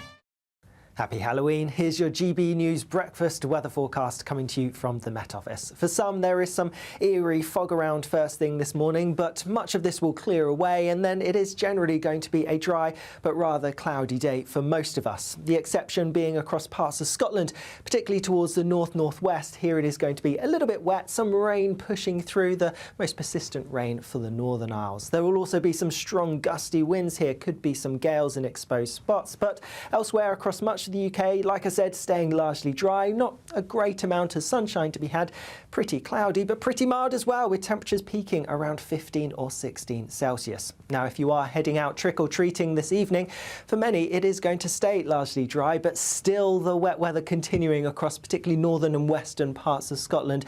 The rain not especially heavy, but it could be quite persistent at times. A drier story further east and south across Scotland and across Northern Ireland and much of England and Wales. Apart from the odd spot of drizzle, it is going to be mostly fine this evening. Some breaks in the cloud, but generally a pretty cloudy night, and so that does mean temperatures not dropping a huge amount, and so it should be pretty mild, good for not needing a coat over the top of your costume. Overnight we are going to see rain in the north, edging a little bit further southwards across the northern half of Scotland, staying drier elsewhere and sticking with those largely cloudy skies, so that's why it's going to be a fairly mild night for many of us, although there again could be some mist and fog patches developing, particularly in the south. Any mist and fog will clear as we go through the morning, and then otherwise through tomorrow, a similar day to today for many of us, albeit a wetter story across much of Scotland as a front edges its way further southwards, breaking up as it goes though, with some colder air piling into the far north, so a chilly story in the far north of Scotland, again pretty mild elsewhere, albeit not as mild as today. Have a great Halloween. Bye-bye. We can expect clear skies, leading to a light and warm day ahead. Lovely. Boxed Solar, sponsors of weather on GB News.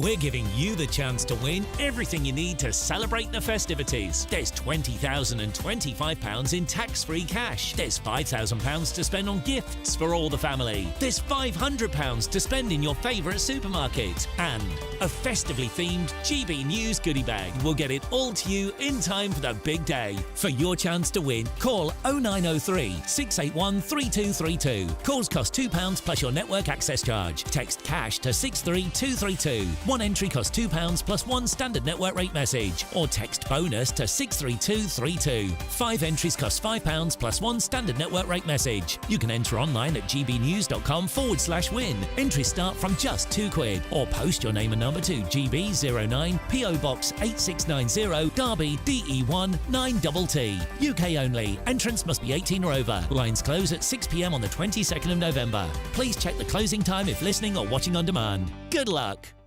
Good Afternoon Britain isn't just about us. The wonderful thing about this programme is it's about everyone watching. It's an interactive programme. Well, there absolutely is something to see here, and we're going to be talking about it more. Whether it's breaking royal news, Will, please bring us up to date. or indeed a particularly punchy speech in the House of Commons, Very, very curious. we bring it to you live, and then we bring you live reaction as well. That's Good Afternoon Britain, weekdays from midday. Only on GB News, the People's Channel, Britain's news channel. Hi there, I'm Michelle Dewberry and I'm going to take a second to tell you all about my show, Dubes & Co. We start off with the issues of the day. We then bring in both sides of the argument. We get rid of the disrespect. And then you throw me into the mix. And trust me, I'll tell it exactly how it is. And then, of course, the magic ingredient, you at home. We mix it all together and what have we got, in my opinion, the best debate show in town. Monday to Friday, 6 till 7 on GB News, Britain's news channel. Welcome to State of the Nation, daily plunge into the stories shaping our country. I'm Jacob Rees-Mogg, and Monday to Thursday we bring you the insights, the facts, the truth about how our country is being governed. Because what happens in Downing Street matters down your street. Tune in to State of the Nation every Monday to Thursday, 8 to 9 o'clock. Only on GB News, the People's Channel, Britain's news channel.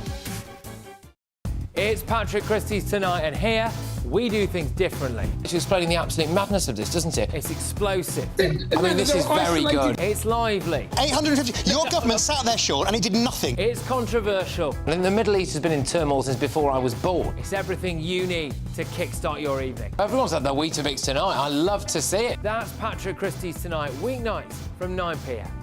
Only on GB News, the People's Channel, Britain's news channel.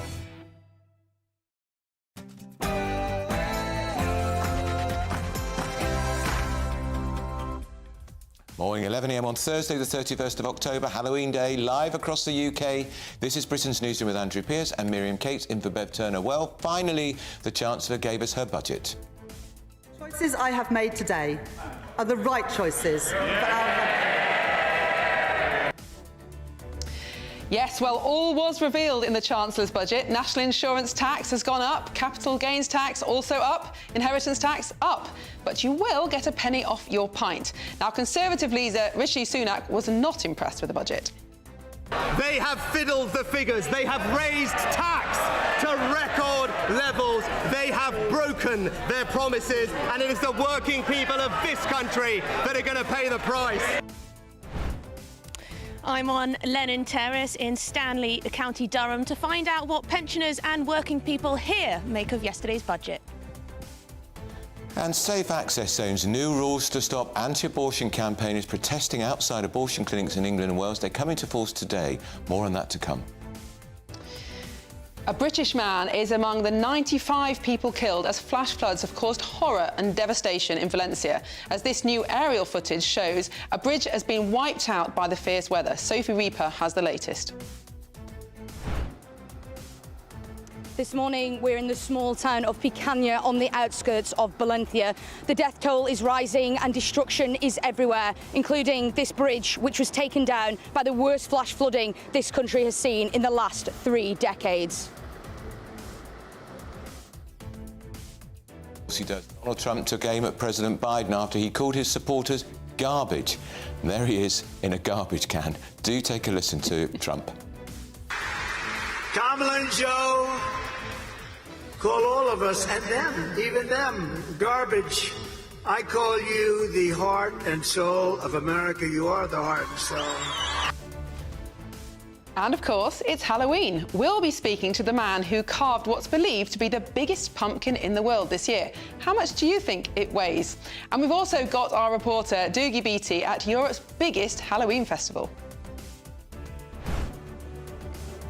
Yes, Simon, Londonderry, the UK's most northwestern city, where this evening everything will be coming spooktacular.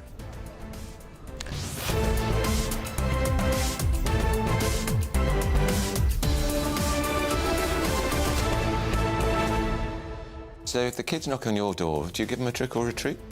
Yes, we'll give them some sweets, probably. If you don't give them anything, do they trick it? Do they trick people? What do they? I mean, is it really? Or Silly is it string is quite a thing. But do you know, I was remembering earlier, from my childhood, I remember a chap knocking on the door. He was probably 16, 17. He got chatting to my dad, and it turned out he had a pet monkey. This was in the 80s, when it's probably illegal. Blimey. And he brought it back the next day and showed us his pet monkey. So that was my earliest memory of Halloween. I don't bother with it. But of course, I live in North London where there are a lot of Americans, so the doorbell goes a lot. Yes, it's a big thing there, isn't it? It certainly is. Send your views, post your comments by visiting gbnews.com/you'll say. Tell us what you think about the budget. And don't forget, try and guess the weight of that pumpkin. It is enormous. But first, the headlines with Tatiana Sanchez.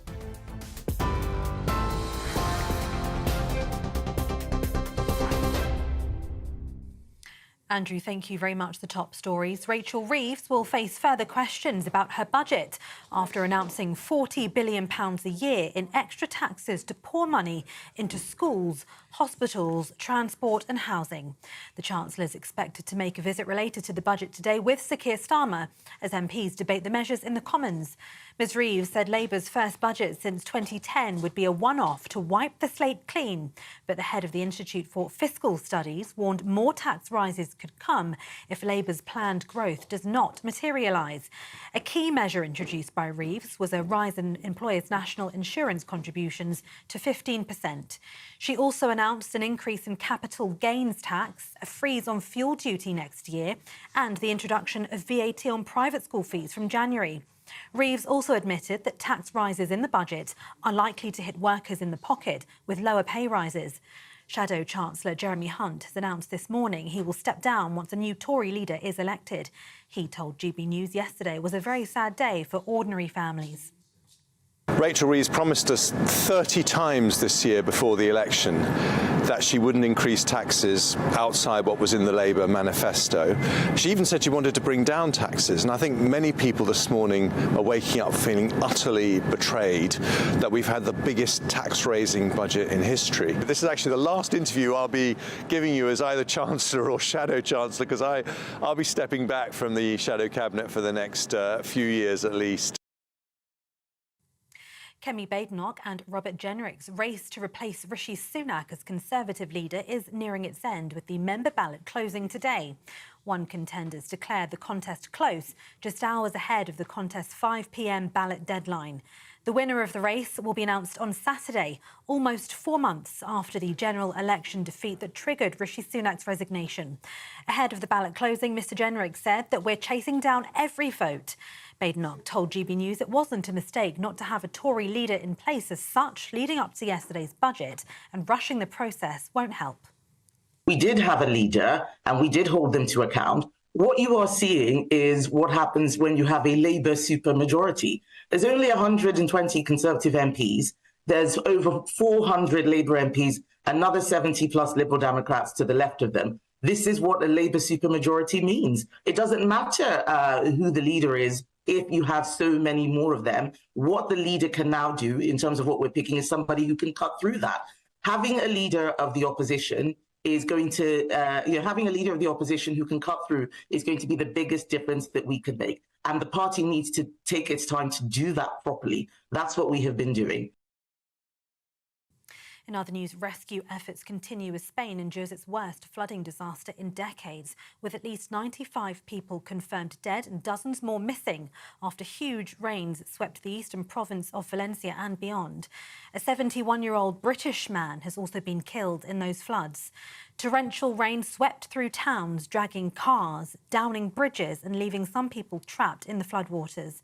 Spain's Prime Minister Pedro Sanchez has declared 3 days of national mourning as the extreme conditions continue, restricting some rescue efforts. Hundreds of soldiers have been sent to Valencia, one of the worst-hit areas, to help with the operation. From today, safe access zones will be introduced to create a 150-metre-wide area outside abortion clinics to stop anti-abortion campaigners from handing out leaflets, holding vigils and showing graphic images to women near the sites. The protection areas will be introduced outside all abortion clinics in England and Wales to ensure women seeking abortion services will be better protected from harassment or distress. The changes were made possible by the passage of a bill a year and a half ago. But the debate inside Parliament was so heated, draft guidance was produced and the measures were delayed by a public consultation. Well, today those boundaries come into force. Lawyers acting for alleged victims of Mohammed Al-Fayed have said they've been contacted by 400 people, including further alleged victims and witnesses. The first letter of claim has been sent to Harrods by lawyers representing the alleged victims of the store's former owner. Speaking at a news conference, Dean Armstrong KC said those who've contacted the Justice for Harrods Survivors Group are not just from Harrods, but from Fulham FC and various places associated with Fayed. A string of allegations have been made against the former Harrods and Fulham FC owner following the release of a documentary about the businessman who died last year. 21 women went to the Met Police between 2005 and 2023 with sex crime allegations against Al-Fayed. Elsewhere, Donald Trump has hit back at President Joe Biden after he called Trump supporters garbage. The former US president told Wisconsin supporters they are the heart and soul of America as he praised sanitation workers. Kamala and Joe call all of us, and them, even them, garbage.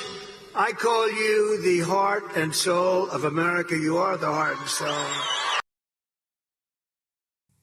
And those are the latest GB News headlines for now. I'm Tatiana Sanchez. More from me in half an hour.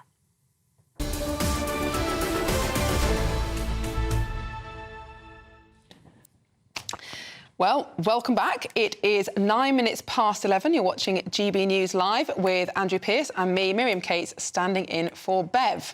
Well, the death toll in Spain has continued to climb, with a 71-year-old British man among the nearly 100 fatalities now resulting from these devastating flash floods. And rescuers are continuing to search for people who are missing, following what is considered to be the worst natural disaster to strike Spain in half a century. Well, GB News reporter Sophie Rupert joins us live now from Spain. Sophie.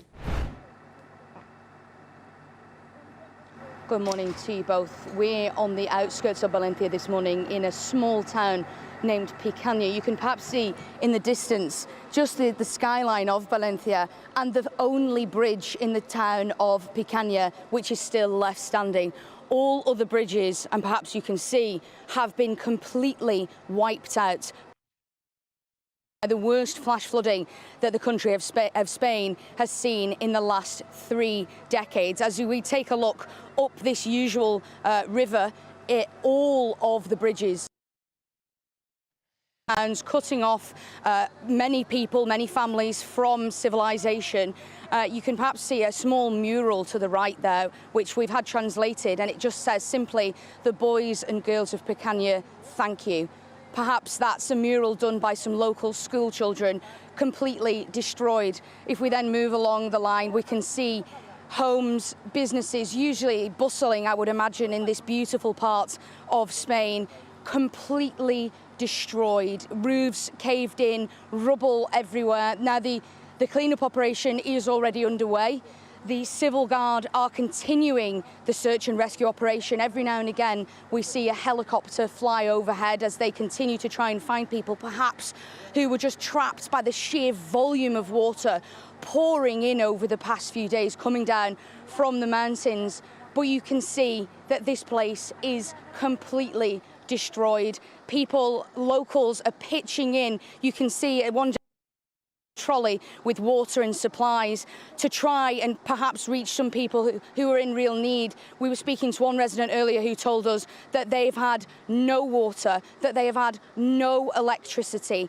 This Valencia right now is suffering, and this cleanup operation is going to take quite some time, weeks, months, perhaps even years, when you look at the sheer devastation here behind me. All right, that's Sophie Rupert, our reporter in Valencia, who she'll keep us up to date.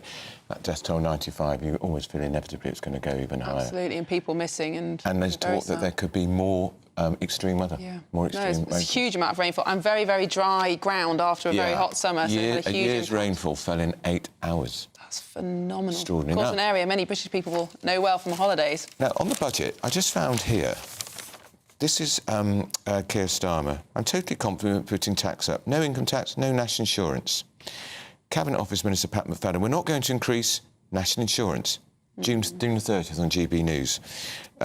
Baroness, the Business Secretary, Jonathan Reynolds, we've been incredibly explicit about no rises to income tax, to national insurance, to VAT. They've lied. Well, they clearly think that employers' national insurance doesn't count. But, of course, it's all tax. It's all coming from people who create jobs. It's all going to filter down, as we know. Of course it will. Well, more on the budget.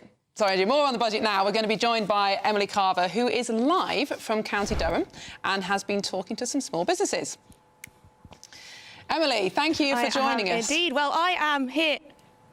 Hello, thank you very much, Miriam and Andrew. I am here in Stanley in County Durham. Now, you might remember last week, Patrick Christys came up here to speak to pensioners about how the winter fuel payment cuts might affect them. This is a traditionally working class area, Labour through and through. Now, we spoke to a man called Billy Pounder. He's a pensioner. He worked down the pits for up to 10 years. And Billy told us a bit about how he heats his home. And Christopher Hope, our political editor, actually put that question to the Prime Minister. Let's see what happened.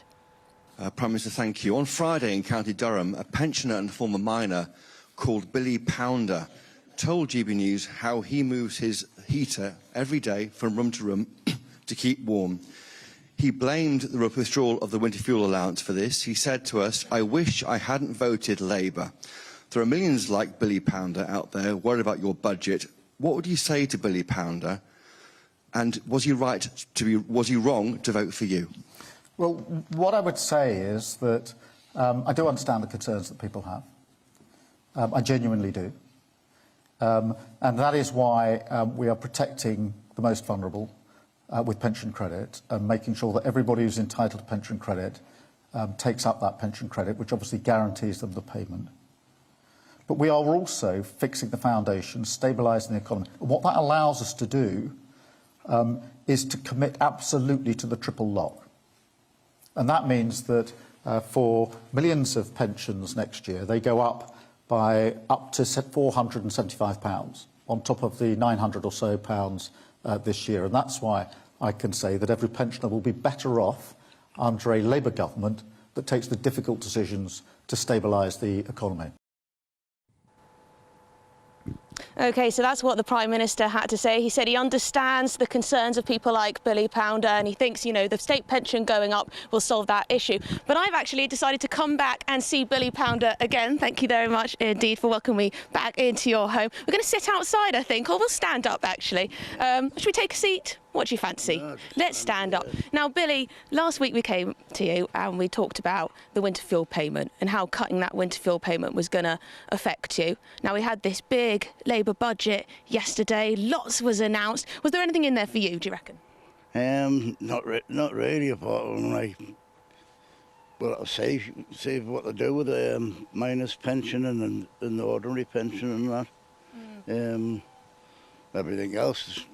Billy, do you think they understand, you know, what people are, you know, what people's lives are like up here? You know, there's a lot of people who seem to think that people who are pensioners, you know, have lots of luxuries, they own their own homes, you know, they don't need extra cash. What do you reckon to that? No, they don't get out enough to have a look. I mean, they took a penny off the pint. There's hardly any pubs left now. They're all closed. Well, that's a good point, isn't it? What do you make of that? 1p off a pint, but you say that most of the pubs around here have already shut. Yeah, they've already shut. Plus the ones that's open, they give the staff a pay rise, so they're going to take it back somewhere, same as the shops. They give them a pay rise, just a big smoke screen in it. Last time it was the fuel, put the fuel up, and that put the price of food and everything up for everybody else, you know. Yeah, and Rachel Reeves, sorry, that's your phone, don't worry about it. Rachel Reeves, we're going to be interviewing her a bit later on. Is there anything you'd like to ask her? If there's any spare seats down there, the money they get sitting shouting and heckling at each other. If our kids did that at school, they'd be on detention. When I was young, and if I did it, I'd have gotten hit with a pencil rack or a ruler, cracked over the knuckles. So how they behave in the House of Commons? Yeah, it's ridiculous for what they get paid like. OK, well, there you go. There's the verdict from Billy. He wasn't particularly impressed with yesterday's budget and the behaviour of all of the MPs in there shouting and screaming at each other, behaving like hooligans, I guess. Thank you very much indeed, Billy Pounder. Fantastic to see you again. And I'll take you back to the studio. But yes, we're going to be in Stanley all afternoon, speaking to people we spoke to last week about those winter fuel payments and finding out their reaction to this week's budget. Thank you so much, Emily. And GB News will be putting more questions to Rachel Reeves later, because our very own Christopher Hope is going to be sitting down with the Chancellor this afternoon. So if you have any questions for her, please do send them through to gbnews.com/yoursay. And hopefully Christopher can raise some of those concerns. Now, at GB News, we'd love to hear what you think. Every day we'll be running our poll of the day. And, of course, today we're asking, do you feel like a winner or loser from the budget? We'll bring you the live results throughout the day, so make sure you stay tuned. The final result will be announced later in Martin Daubney's show. For all our latest polls, news and how to vote, just go to gbnews.com/poll. Up next, who is the most dashing James Bond ever? That's a good question. Important question.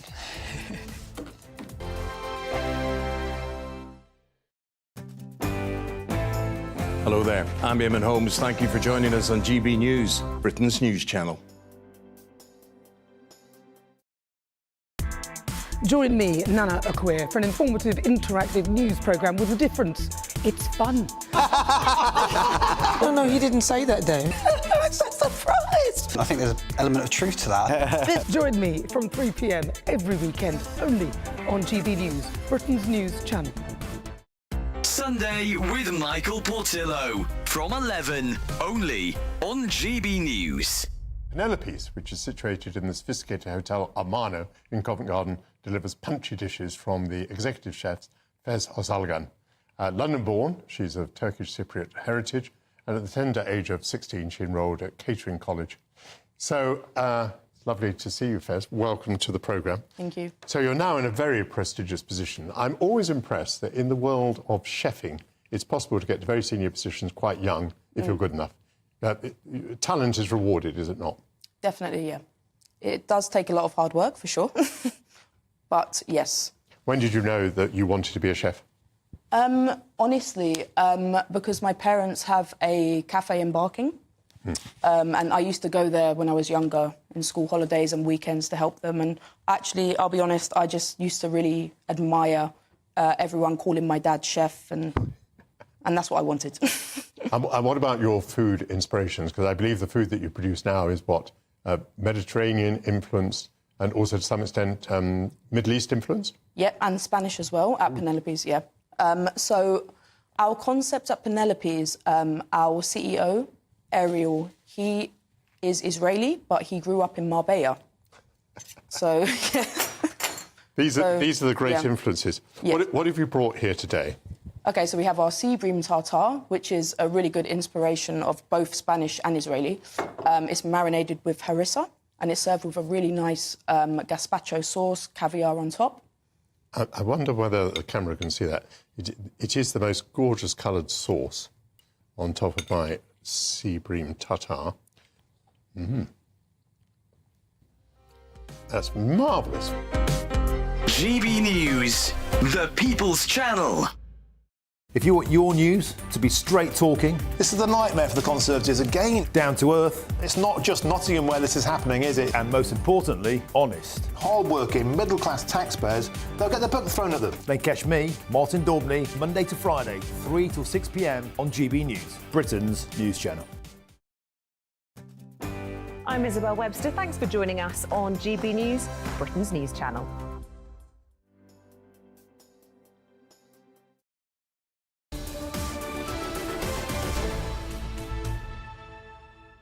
11:21, Britain's Newsroom live across the UK with Andrew Pearce. When the panel is back, that is Carol Malone and Jonathan Liss. I just want to read you, Jonathan, because we were talking earlier about national insurance. This is the Prime Minister saying, clear in the manifesto, no increase in national insurance. That was on July the 2nd, the Prime Minister. No increase in national insurance. The Work and Pension Secretary, we've set out our plans. No increase in national insurance. We won't be increasing it. July the 3rd. That was the day before the general election. Liz Kendall, the Work and Pension Secretary. As I said to you, and I always say this to you, I'm not even a member of the Labour Party, let alone a spokesman for the government, so you take your complaints to them. But I would say that a lot of people, myself included, would understand that to be employee contributions or self-employed, for example, not employer contributions. No. Now, we can quibble about that. We're not going to get anywhere. It's not a quibble, it's a major difference. No increase in national insurance. If I thought they'd broken the pledge, I would tell you. They have I criticise Labour all the time, but I just don't think that this is something... 30 times before the election they said they would not put up taxes. And they made a vow that they wouldn't put up taxes. £40 billion worth. 40 billion. And as I said to you before, there wasn't a pledge necessarily not to increase taxes. Oh, please, Jonathan, does he have to say to the public when he's making a speech? No, I agree with you. There should have been more upfront. This is a pledge, or this is not a pledge. This is just a bit of messing around. And this is what there should have been more upfront. I completely agree with you. There should have been more upfront. But as we were saying before, we have a problem with our political culture where political parties feel they can't be straight with the people before the elections because no one wants to hear the truth. The British people are gagging for politicians to be straight. I agree with you. They really are. Well, Carol, I'm not sure that's true because... Are you not?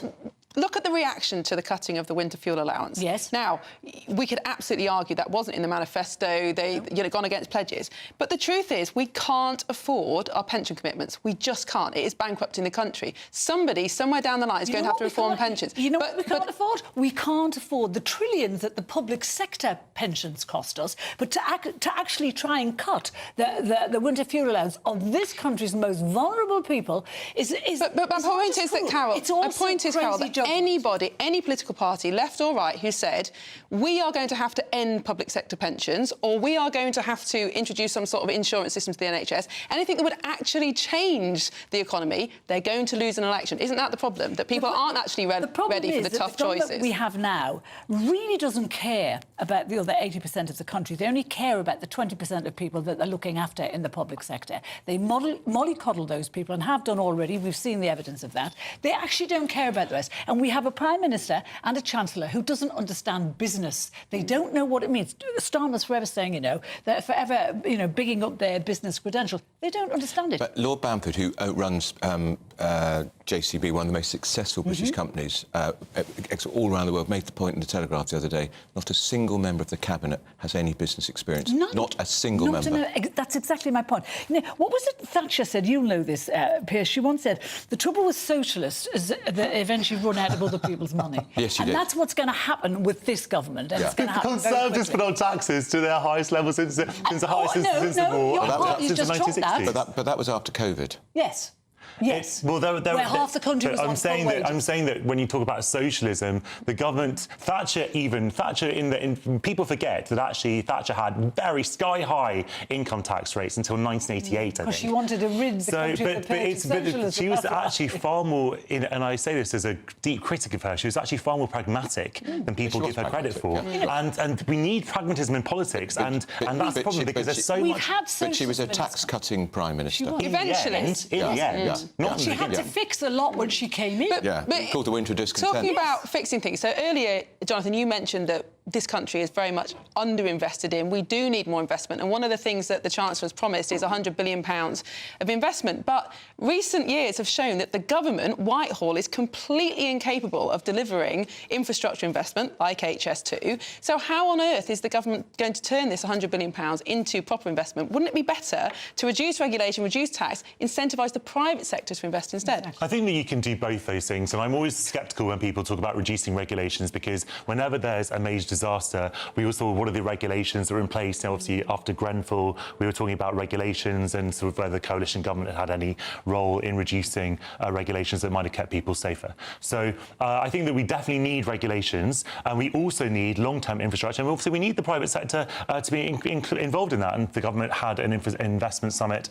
a couple of weeks ago, and I'm sure they'll do more of that. It was a summit that was set up by the previous Tory government. Can I just mention something, Carol? One of the many gimmicks we heard from the Rachel Reeves was she's established a department called the Head Value. She's created a new head of value for money, an executive.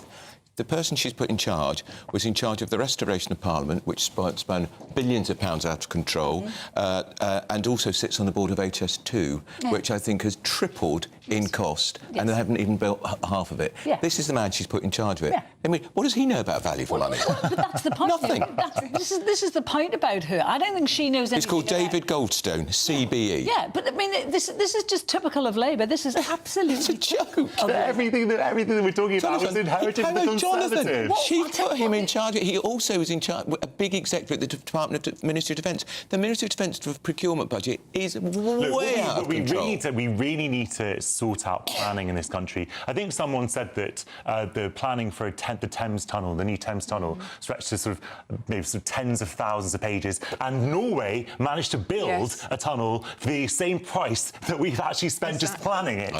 So we have clearly a problem that other European countries don't have. Do you really think Labour can make that happen? I think that we need to look at bureaucracy, and look, if there's a regulation that doesn't need to be there, I don't think we should keep it for the sake of it. There's a lot of red tape in this country. Obviously, the great lie of Brexit was that we're going to get rid of red tape. Red tape. Yeah, but isn't the problem it is red tape? I mean, there are tens of thousands of pages of studies for this particular investment, but also for Hinkley Point and all sorts of other things. But it's also a question of incentivisation. Businesses, and to some extent local authorities, are incentivised to deliver projects on time and on budget. Whitehall civil servants are not. They don't lose their job, they don't lose their pay, nothing happens they don't lose any sleep if they go way over budget and yet the taxpayer pays. Isn't that the problem, is incentivisation? It's not just well, red that's tape. why talking about value for money is really important, and, you know... Yeah, but how is David Goldstone incentivised? He's wasted billions of pounds of public money and he's in charge. If Reeves is going to be looking after the pennies, then I would expect her to be looking after this as well, because waste in Whitehall is something that all parties come into office saying they want to... And by the way, can I say about this one, they won't even tell us what they're paying him. Talk about value for money. They won't even tell us. Maybe he's doing it for free, Andrew. I don't think so. Let's change the subject. Right. James Bond. OK, yeah. Dame Judi Dench, a national treasure. Well, she was M. The next one, is she? No, she was Emma. She was asked who was the sexiest James Bond, and she sat on the fence like a true thespian lovey and said, they're all sexy. But Carol Malone, I interviewed Sean Connery, I met Daniel Craig, I met Roger Moore, and I also met Piers Brosnan. Without doubt, I think the best James Bond was Roger Moore, but I think the best James Bond. But I thought, but in terms of attractiveness, it would be Piers Brosnan. No, I think Sean Connery was the sexiest. Right. Of them. I think he was basely sexy. However, I think Piers Brosnan was one of the funniest, and I thought Roger Moore was. It was very funny. Very funny. Yeah. But I just think, and you know, him over here said we should have a bisexual. We've got Roger Moore on TV there with his gun. Yeah, he was quite dishy back in the day. He was very dishy. Yeah, and he had a lot of wives, and I met him at a party. He was completely charming. There's Sean Connery. Totally charming.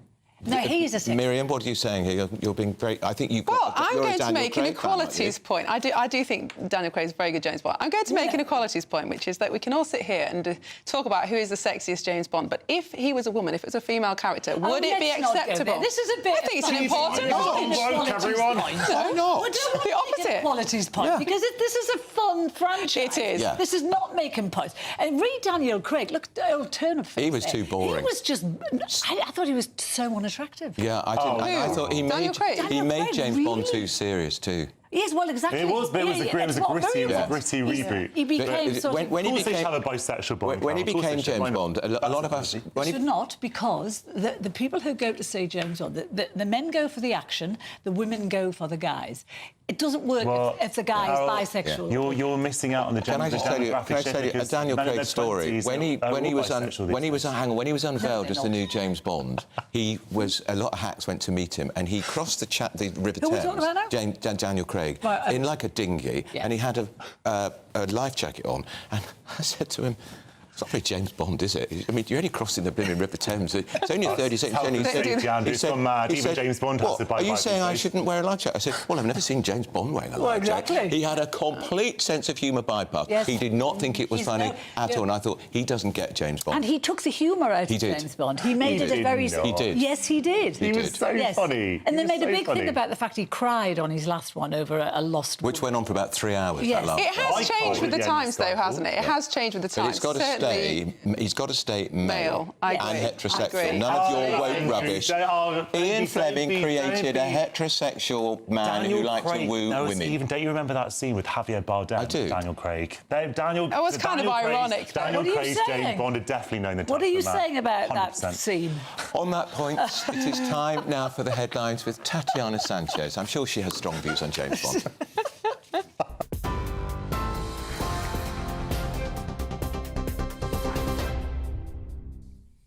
Andrew, thank you very much. The top stories. Rachel Reeves will face further questions about her budget after announcing £40 billion a year in extra taxes to pour money into schools, hospitals, transport and housing. The Chancellor is expected to make a visit related to the budget today with Sir Keir Starmer as MPs debate the measures in the Commons. Ms Reeves said Labour's first budget since 2010 would be a one-off to wipe the slate clean. But the head of the Institute for Fiscal Studies warned more tax rises could come if Labour's planned growth does not materialise. A key measure introduced by Reeves was a rise in employers' national insurance contributions from 13.8% to 15%. She also announced an increase in capital gains tax, a freeze on fuel duty next year, and the introduction of VAT on private school fees from January. Reeves also admitted that tax rises in the budget are likely to hit workers in the pocket with lower pay rises. Shadow Chancellor Jeremy Hunt has announced this morning he will step down once a new Tory leader is elected. He told GB News that yesterday was a very sad day for ordinary families. Rachel Reeves promised us 30 times this year before the election that she wouldn't increase taxes outside what was in the Labour manifesto. She even said she wanted to bring down taxes, and I think many people this morning are waking up feeling utterly betrayed that we've had the biggest tax-raising budget in history. This is actually the last interview I'll be giving you as either Chancellor or Shadow Chancellor, because I'll be stepping back from the Shadow Cabinet for the next few years at least. Rescue efforts are continuing in Spain as Spain endures its worst flooding disaster in decades, with at least 95 people confirmed dead, dozens more missing after huge rains swept the eastern province of Valencia and beyond. A 71-year-old British man's been killed in those floods. Torrential rain swept through towns, dragging cars, downing bridges and leaving some people trapped in floodwaters.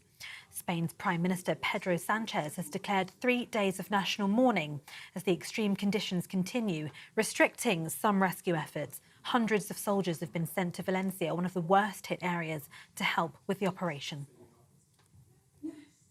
And from today, safe access zones will be introduced to create a 150-metre wide area outside abortion clinics to stop anti-abortion campaigners from handing out leaflets, holding vigils and showing graphic images to women near the sites. The protection areas will be introduced outside all abortion clinics in England and Wales to ensure women seeking abortion services will be better protected from harassment or distress. The changes were made possible by the passage of a bill a year and a half ago. But the debate inside Parliament was so heated, draft guidance was produced and the measures were delayed by a public consultation. Well, today, those boundaries will come into force. And those are the latest GB News headlines for now. I'm Tatiana Sanchez. I'll be back with more in half an hour. For the very latest GB News direct to your smartphone, sign up to News Alerts by scanning the QR code or go to gbnews.com/alerts.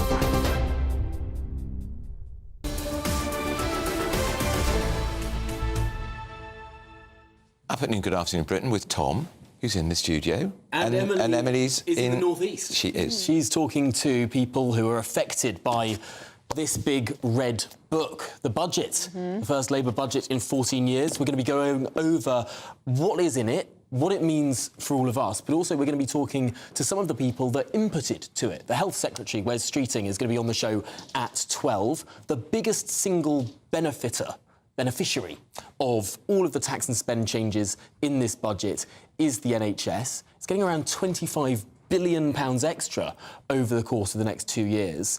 The question that I want to ask Wes Streeting is, did he really not plan any of this before the election? Is this all a sudden change in direction from the government, or was this the plan all along? And if so, was a very dishonest election campaign where they promised to only spend a couple of billion pounds extra in the health service. They're doing 10 times that with all the tax implications that has. Starmer said on September the 12th, no extra money for the NHS without reform. 25 billion without any reform. That's being pumped straight in. And where's it going to go, Tom? Is it going to go pay rises for public sector workers in the NHS? Of course we want nurses to get more money, but, I mean, how is it going to cut waiting lists? Well, here's the thing. Pay rises are already costing over £10 billion. It's an extraordinary amount of money, and that is, of course, baked in year on year on year. But here's another interesting thing. Accompanied with the Red Book, the budget, is the Blue Book. Now, this is the Independent Office for Budget Responsibility. Now, a lot of people have a lot of things to say about the OBR, but the Chancellor venerates this organisation, venerates their work. So when they say something, it really, really matters, because the government should take it as the gold standard. What the OBR says is that real wages will fall in 2026 and 2027 as a result of the measures in this budget. They're in black and white. It's saying that those national insurance tax rises, £25 billion tax rise in one go, is going to be passed on to people's wages, meaning that set against inflation, which is higher, 0.5% higher inflation due to the extra borrowing, due to the £40 billion of extra borrowing, set against that inflation, lower wage rises, meaning real terms wage falls. That is written there in black and white. We're going to be getting into the detail of that, but it's not just that on the programme. We're also going to be looking overseas as well. There's an election in the United States which is ramping up, and indeed turning up in the refuse van. Oh yes, what a clever. That's good politics. Good politics. In the high vis, it used to be mocked in this country. They called it PPE in PPE. People who studied politics, philosophy, and economics wearing personal protective equipment. I'm not sure that. Of course, Donald Theresa Trump May famously refused to wear hard hats and high-vis jackets, but obviously Trump's taken a very different path. Whereas George Osborne, you couldn't get him out of it. No. And also we're going to be looking at Spain, of course. The terrible images coming out of Valencia. Nearly 100. And we're going to be getting more information of that live story throughout the programme. All right, that's Tom. And Emily, of course, is coming live from the northeast. All that and more at midday. Up next, we'll reveal how much the world's biggest pumpkin this year weighs. It's more than a Fiat Panda. This is Britain's Newsroom on GB News.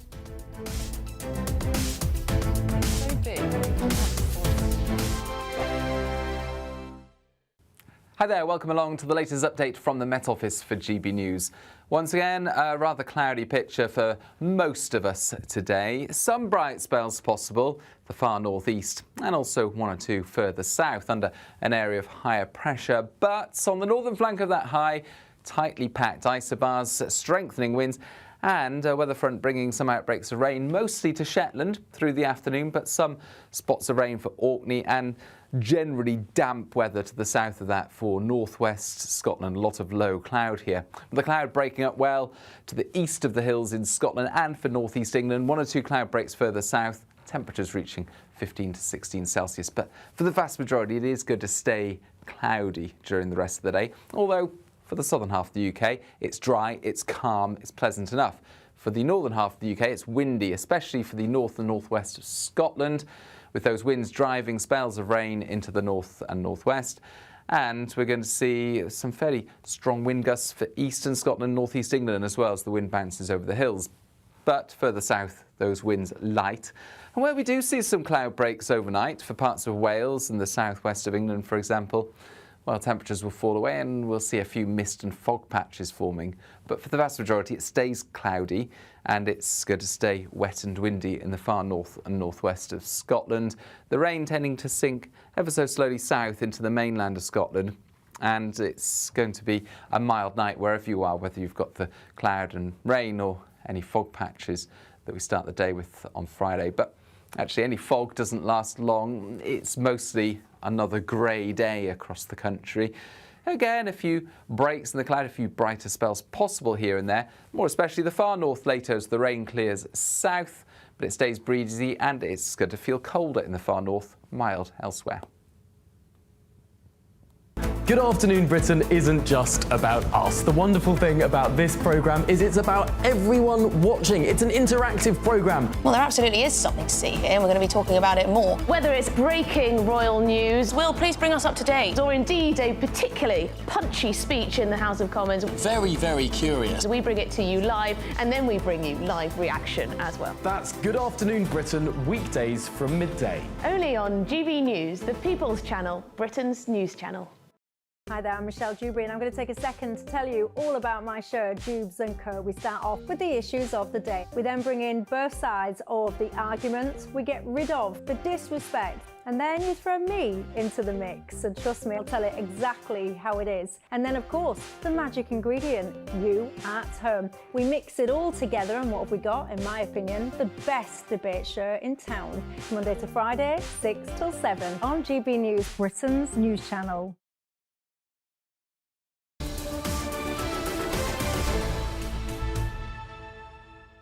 It's 11:42. This is Britain's Newsroom on GB News with Andrew Pearce and Miriam Cates.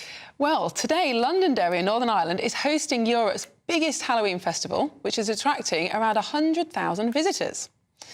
Well, who better to speak to than GB News Northern Ireland reporter and part-time Smurf, Dougie Beattie. Dougie, thank you for joining us again. Well, hello. So tell us about this incredible festival. Not to go. Well, this festival runs over 4 nights. It started on Monday night, and they do the awakening of the walls. These walls behind us are actually the walls of Derry, as they're known. That's why our constitutional monarchy is here today. Of course, the famous battle on these walls in the 1600s. And this city really does get in behind culture and all things full of arts. I mean, I'm standing outside the Guildhall here at the moment, and there's starting to be busloads of people arrive to the stage behind me here, because all through the week they've had what's called the Awakening of the Walls, where there's been little arts festivals around the walls. You can walk the whole way around the walls of the city of Londonderry, and it is really a fantastic place to be. But over the last few nights, it's all culminating on this now, the big festival, the big end, the carnival itself. It will start off just after 7 o'clock this evening. It will parade through the town, and it will come to a massive fireworks display out on the Foyle River. And it really is quite spectacular. I mean, but the real thing here is how much money that the council have spent of the ratepayers' money. They spent about £450,000, but they're getting millions back in tourists that come here. And for the last 38 years they've been doing this. And really it started off with a few fellas in a pub and has grown and grown. I mean, I've been speaking to Americans here today, speaking to people from all over Britain who come to see this festival, and they are absolutely delighted at what they are seeing here, and it's bringing a real needed boost to the economy. Looks absolutely fantastic. Now, you gave us a fantastic historical fact earlier about the walls and where a very famous term came from. Can you repeat that again for people who weren't watching earlier? Yes, well, the catwalk, walking down the catwalk. Apparently, you see, where Londonderry is the most northwestern city of the UK, and you have Draperstown, etc., just down the road, and everything was transported by the Foyle River. So all that fashion used to come to Londonderry, and on a Sunday, the ladies and gents would walk the walls, and many of the peasants would come up onto the walls of the city to see these lords and ladies parade, and the ladies used to say that there wasn't room for a cat to walk, and hence the term went across the ships and became the catwalk. But talking of fashion, I said a Smurf. I found something better to be than a Smurf. Just come in here. Look at this. I think. Give us a twirl, Chris. Give us a twirl. Look at that. And he'll even let me play his plunger. There you go. I think Super Mario could be me. I think Super Mario is right up my street. And that, you know, it's even got GB News colours on it. Although I think if we were talking about politicians, what's the scariest thing you could dress up as? And that would be a GB News microphone, because they all seem to run away from that very quickly. Dougie, you be careful of that man and his suction pad. Very worried about you there. That's Dougie Beattie in Londonderry, and that looks a fantastic festival. It does. It really does. Fun for all the family. Now, Elsa, let's see what's going on at Sunnyfields Farm in Southampton to mark Halloween. We're going to speak to Tom Nelson. Tom, morning. Good morning. You are with... Is this the world's biggest ever pumpkin? It's not. It's the third biggest ever, which is also the third biggest fruit ever to be on the planet. It is the biggest this year, at 1,198 kilos, though. 1,198 kilos. We're going to do a quick calculation to put that into pounds. How on earth do you make it grow so rapidly and so big? Have you pumped it full of nasty fertilisers? Well, I can tell you it's 2,641 pounds. Right. I've got the conversion table right next to me in my shop. Very good. I'm not that good at multiplying by 2.2. Yeah. It grows indoors. I didn't actually grow this one. Some twins down in Lymington did, and they grow 6 every year. Sometimes none of them make it because they get a little bit of rots on them and other things. But this one was their biggest this year, and I think you can see on the screen what they're doing is now we did this yesterday. We got a chainsaw and we cut the front off the pumpkin because what we do, we get the seeds out, so then they can be used for other years. Wow. And what's going to happen to the pumpkin, Tom? Is it going to be turned into lots of pumpkin pies? Not Pumpkin this soup? one. Well, we've got enough other pumpkins for that one. This one will, because it's on display now with the front off, because it will go off a bit. It will just go back into the soil as organic matter. Wow. Will it really? So it's grown inside, which obviously helps it to get bigger. But is that the only secret? Well, there's a few tricks to the trade. If you actually see them growing, it spans probably about 20 square meters. All the tentacles go out. So lots of roots come off all the little tentacles, and you put pots on each of the little roots to send the roots up into the pot and then back down into the ground. Because the aim of the game is to suck as much water into the pumpkin. So you need all of that root network. And have you tasted it? What's it taste like? Not this one, though. I've been inside it collecting the seeds. So I've had a smell, and I'm not sure I want to have a taste. Right. On that note, Tom, thank you for sharing that. £2,641 is that Astonishing. pumpkin. Amazing. It's like a cave. It is like a cave. Up next, we're going to hear from you. This is Britain's Newsroom on GB News.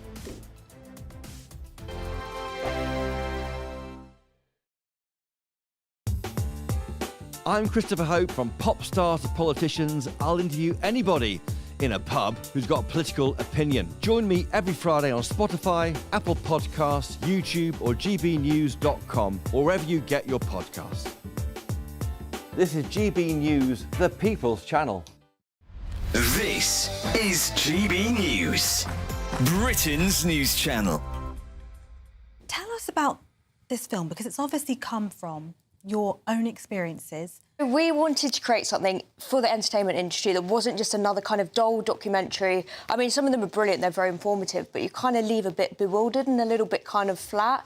So we thought, I've got a passion for writing and you've obviously got an unbounded knowledge on the subject. Why don't we create a film with a kind of satirical look on eating disorders? So this came it's been made 20 years after your own... It is 20 years. 20 years, practically to the day. So Samantha, you suffered with OCD and an eating disorder as well? Yes. And that's when your mum became a counsellor, is that right? A little bit later on, I think we spent a bit of time in the system and I realised that it wasn't working for us. So I took it on myself to learn as much as I could about the subject. I call it a tragedy, probably the wrong word, but suffering. No, it is a tragedy because mental ill health and eating disorders destroy the lives of not only the sufferers but their families as well. But you've turned that into something so positive and so It's amazing, really, that 20 years ago our story was just beginning, and 20 years on, we've done what we've done. But I have to say that very little has changed in the system. I've heard that. And I think that's what we're passionate about. Yeah, so... That was why we wanted to... I mean, I work with families every day and I see the destruction that eating disorders and other mental illnesses not just bring to the sufferer but the whole family. Yeah. And I think that's what really passions me, because obviously 20 years ago we were there. And I just feel that so much more needs to be done. And I think with eating disorders, there is still a lot of misunderstanding around the subject. GB News, the People's Channel. From the GB Newsroom, we bring you the news as it happens. With our team of dedicated journalists across the UK. We're ready to keep you up to date with what's happening every half an hour, every single day. Bulletins here on GB News. The People's Channel. Britain's news channel. Every Saturday, 10 till 12, we'll bring you all of the news that you need to know. We'll also remind you that there is so much to smile about. It's my favourite time of the week. I get to relax, enjoy some light-hearted stories, and let Ellie teach me about fashion too. That's Saturday Morning Live, every Saturday, 10 till 12. Only on GB News, Britain's news channel.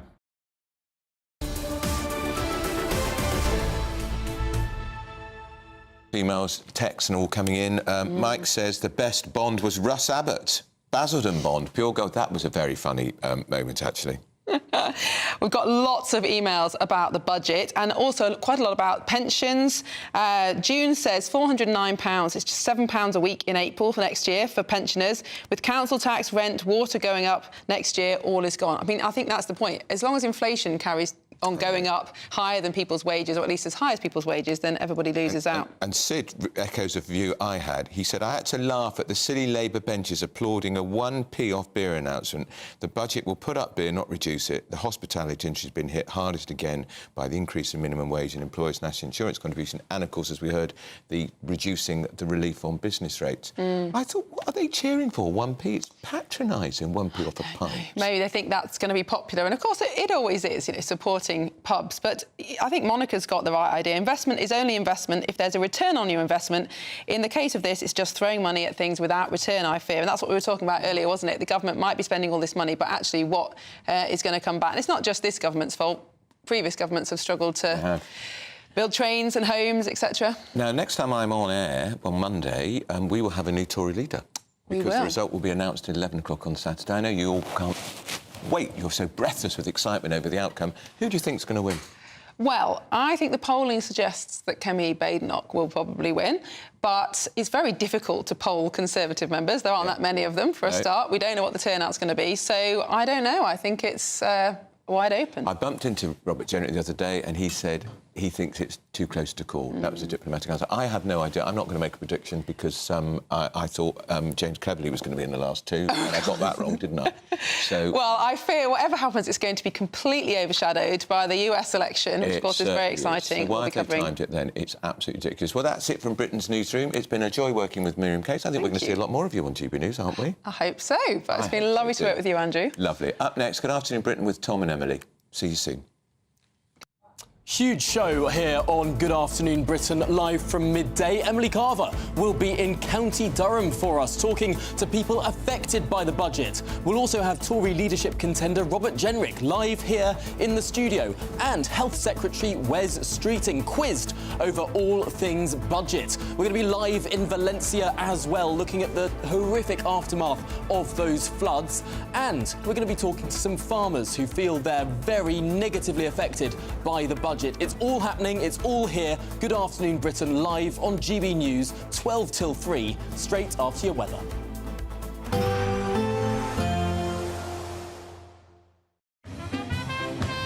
There will be a light breeze in the morning, leading to a warm front. Boxed heat pumps, sponsors of weather on GB News.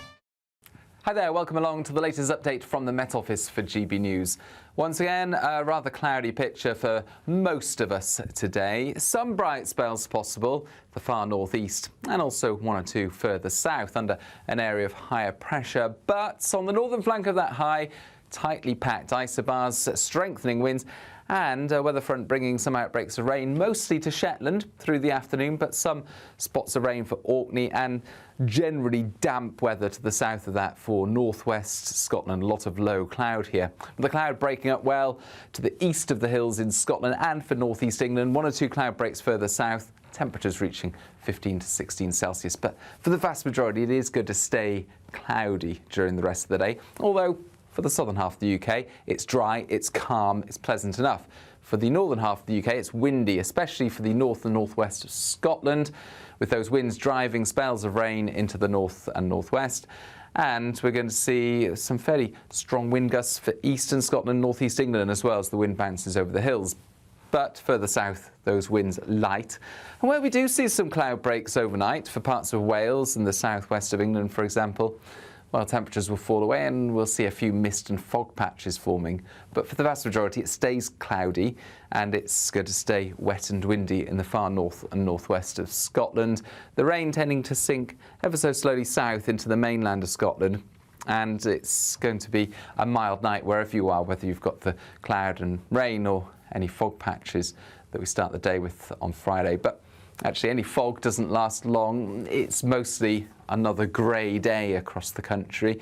Again, a few breaks in the cloud, a few brighter spells possible here and there, more especially the far north later as the rain clears south, but it stays breezy and it's going to feel colder in the far north, mild elsewhere.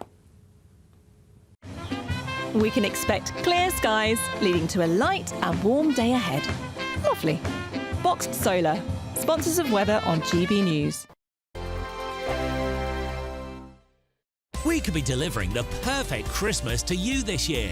First, we'll give you £20,025 in tax-free cash. Then we'll give you £5,000 to spend on all of your Christmas presents, with a further £500 in vouchers to spend at your favourite supermarket. Finally, a GB News Christmas goodie bag. You'll get it all in time for the big day. For your chance to win, call 0903 681 3232. Calls cost £2 plus your network access charge. Text cash to 63232. One entry costs £2 plus one standard network rate message, or text bonus to 63232. 5 entries cost £5 plus one standard network rate message. You can enter online at gbnews.com/win. Entries start from just £2, or post your 8690 Derby DE1 9TT. UK only. Entrance must be 18 or over. Lines close at 6 p.m. on the 22nd of November. Please check the closing time if listening or watching on demand.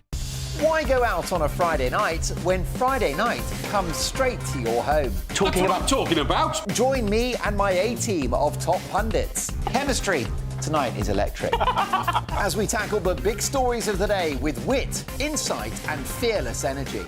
Man of the people. It's all vibe. Just a filing cabinet on wheels with a tie on. So, order in Friday Night Live with me, Mark Dolan, every Friday at 8, only on GB News, the People's Channel, Britain's news channel. It's Patrick Christie's Tonight, and here we do things differently. It's explaining the absolute madness of this, doesn't it? It's explosive. I mean, this is very good. It's lively. 850. Your government sat there, Sean, and it did nothing. It's controversial. And the Middle East has been in turmoil since before I was born. It's everything you need to kickstart your evening. Everyone's had their Weetabix tonight. I love to see it. That's Patrick Christie's Tonight, weeknights from 9 p.m. Only on GB News, the People's Channel, Britain's news channel. Welcome to State of the Nation, daily plunge into the stories shaping our country. I'm Jacob Rees-Mogg, and Monday to Thursday we bring you the insights, the facts, the truth about how our country is being governed. Because what happens in Downing Street matters down your street. Tune in to State of the Nation every Monday to Thursday, 8 to 9 o'clock. Only on GB News, the People's Channel, Britain's news channel. Join me, Camilla Tominey, for a frank and honest discussion with those in power that cuts through the spin and gets to the heart of the issues shaping our nation. You haven't confirmed that you want to stand as leader, but you haven't ruled it out either. This report basically says that he's not fit to stand trial. Is he indecisive? Incompetent? I deliver the dose of reality Westminster needs. That's the Camilla Tominey Show at 9:30 every Sunday on GB News, the People's Channel, Britain's news channel.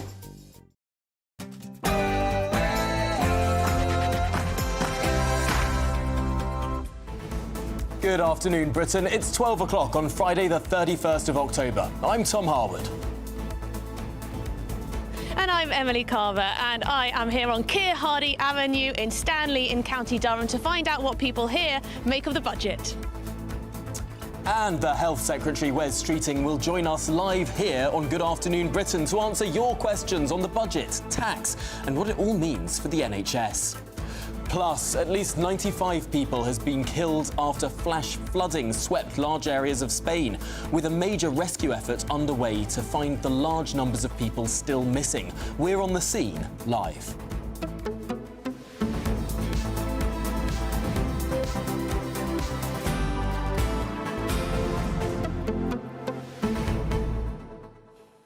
Now, it's been some time since the budget was announced, around this time yesterday. I've got it here in front of me. It's a hefty red book. But Emily, you're talking to people in County Durham about what it means for people on the ground. Yes, I absolutely am, and I've got a bit of a news update for you. Now, we spoke to Billy Pounder, who's a pensioner living here in County Durham in Stanley, and he's concerned about losing the winter fuel payment and also about what this budget means for his pension as well. Well, since then, we've heard that the government have actually been listening, and the work and pensions are onto him to see what they can do to try and help him with all of those pages to get through all of the difficulties in trying to apply for various things here and there. So it does sound as though what we're doing here is having an impact. Goodness me, that is the positive power of GB News on display there in County Durham. But Emily, you're going to be talking to people throughout the programme, throughout the day. What's your initial sort of feeling of how this budget has gone down? Yeah, it's very interesting. We're going to be speaking to Gordon in a little bit. He's worked all his life. He's now living here. He's coming up to retirement age. And he, talking about the budget, he said it went on and on and on. And he's not convinced that the government were honest when they said they weren't going to be taxing working people. He thinks that those prices in the shops, those prices in the restaurants, prices everywhere are going to be going up, up, up as a result of this budget. Goodness me, we'll look forward to hearing from Gordon and everyone else that you're speaking to throughout the show. And of course, everyone watching, please do send in your comments and visit gbnews.com/your say to do so. Really keen to hear what you have to say on this. All that to come, a packed show after your news headlines.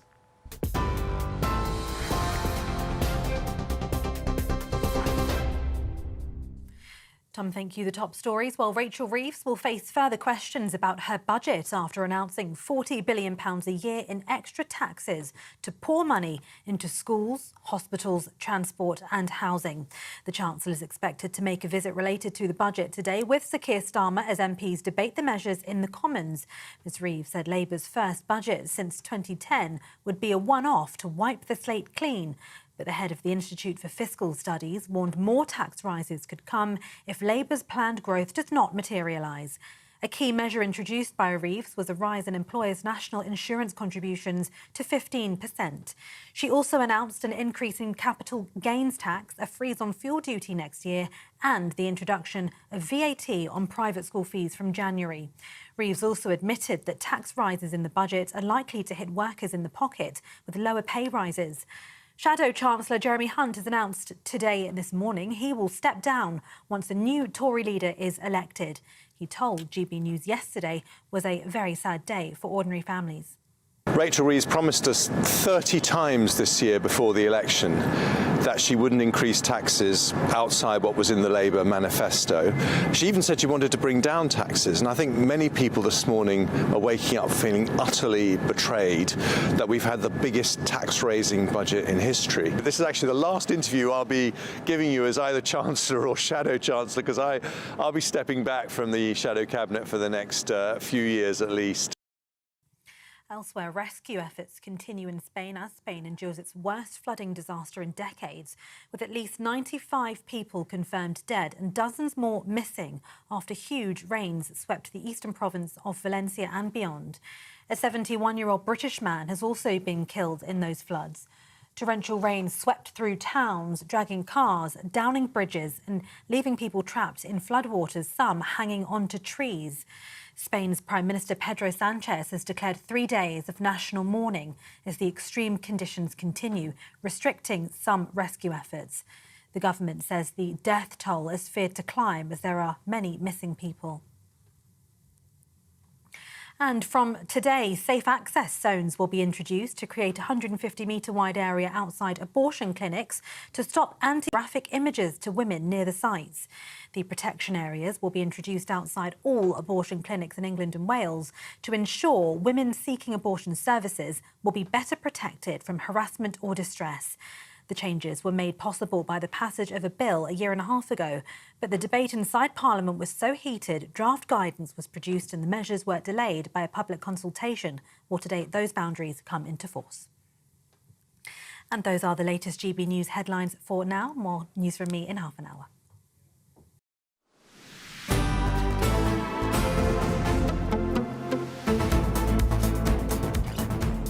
Good afternoon, Britain. It is 5 minutes past 12, and this is Good Afternoon Britain. Delighted to be discussing the budget in all of its gory detail. We heard it announced, of course, by Rachel Reeves, and here it is. It's a thick red tome, but more interestingly, perhaps, than the Red Book, is it was published alongside this, the Blue Book, the OBR's analysis, its costings. Rachel Reeves is continuing to defend her controversial budget. Of course, the Chancellor highlighted $22.6 billion more for the NHS, praising it as the biggest increase in NHS spending outside of COVID. But many health experts, I should say, say that patients might not even notice the impact. We're going to be talking to Wes Streeting, the Health Secretary, in just a moment, live on this programme, to get his analysis of what it all means. But let's talk to Christopher Hope, our political editor, first. Because, Chris, this was a big tax-raising and public service spending budget. Yes, hi Tom. Hi, welcome back to the GBNews studio here in Westminster. That's right, a big tax-raising budget, not a lot of which was signalled when this party was seeking to be elected to form the Labour government. They said they found a £22 billion black hole to justify it. They've raised £40 billion. The OBR, the Office for Budget Responsibility, the author of that blue book you're holding there, found $9.5 billion.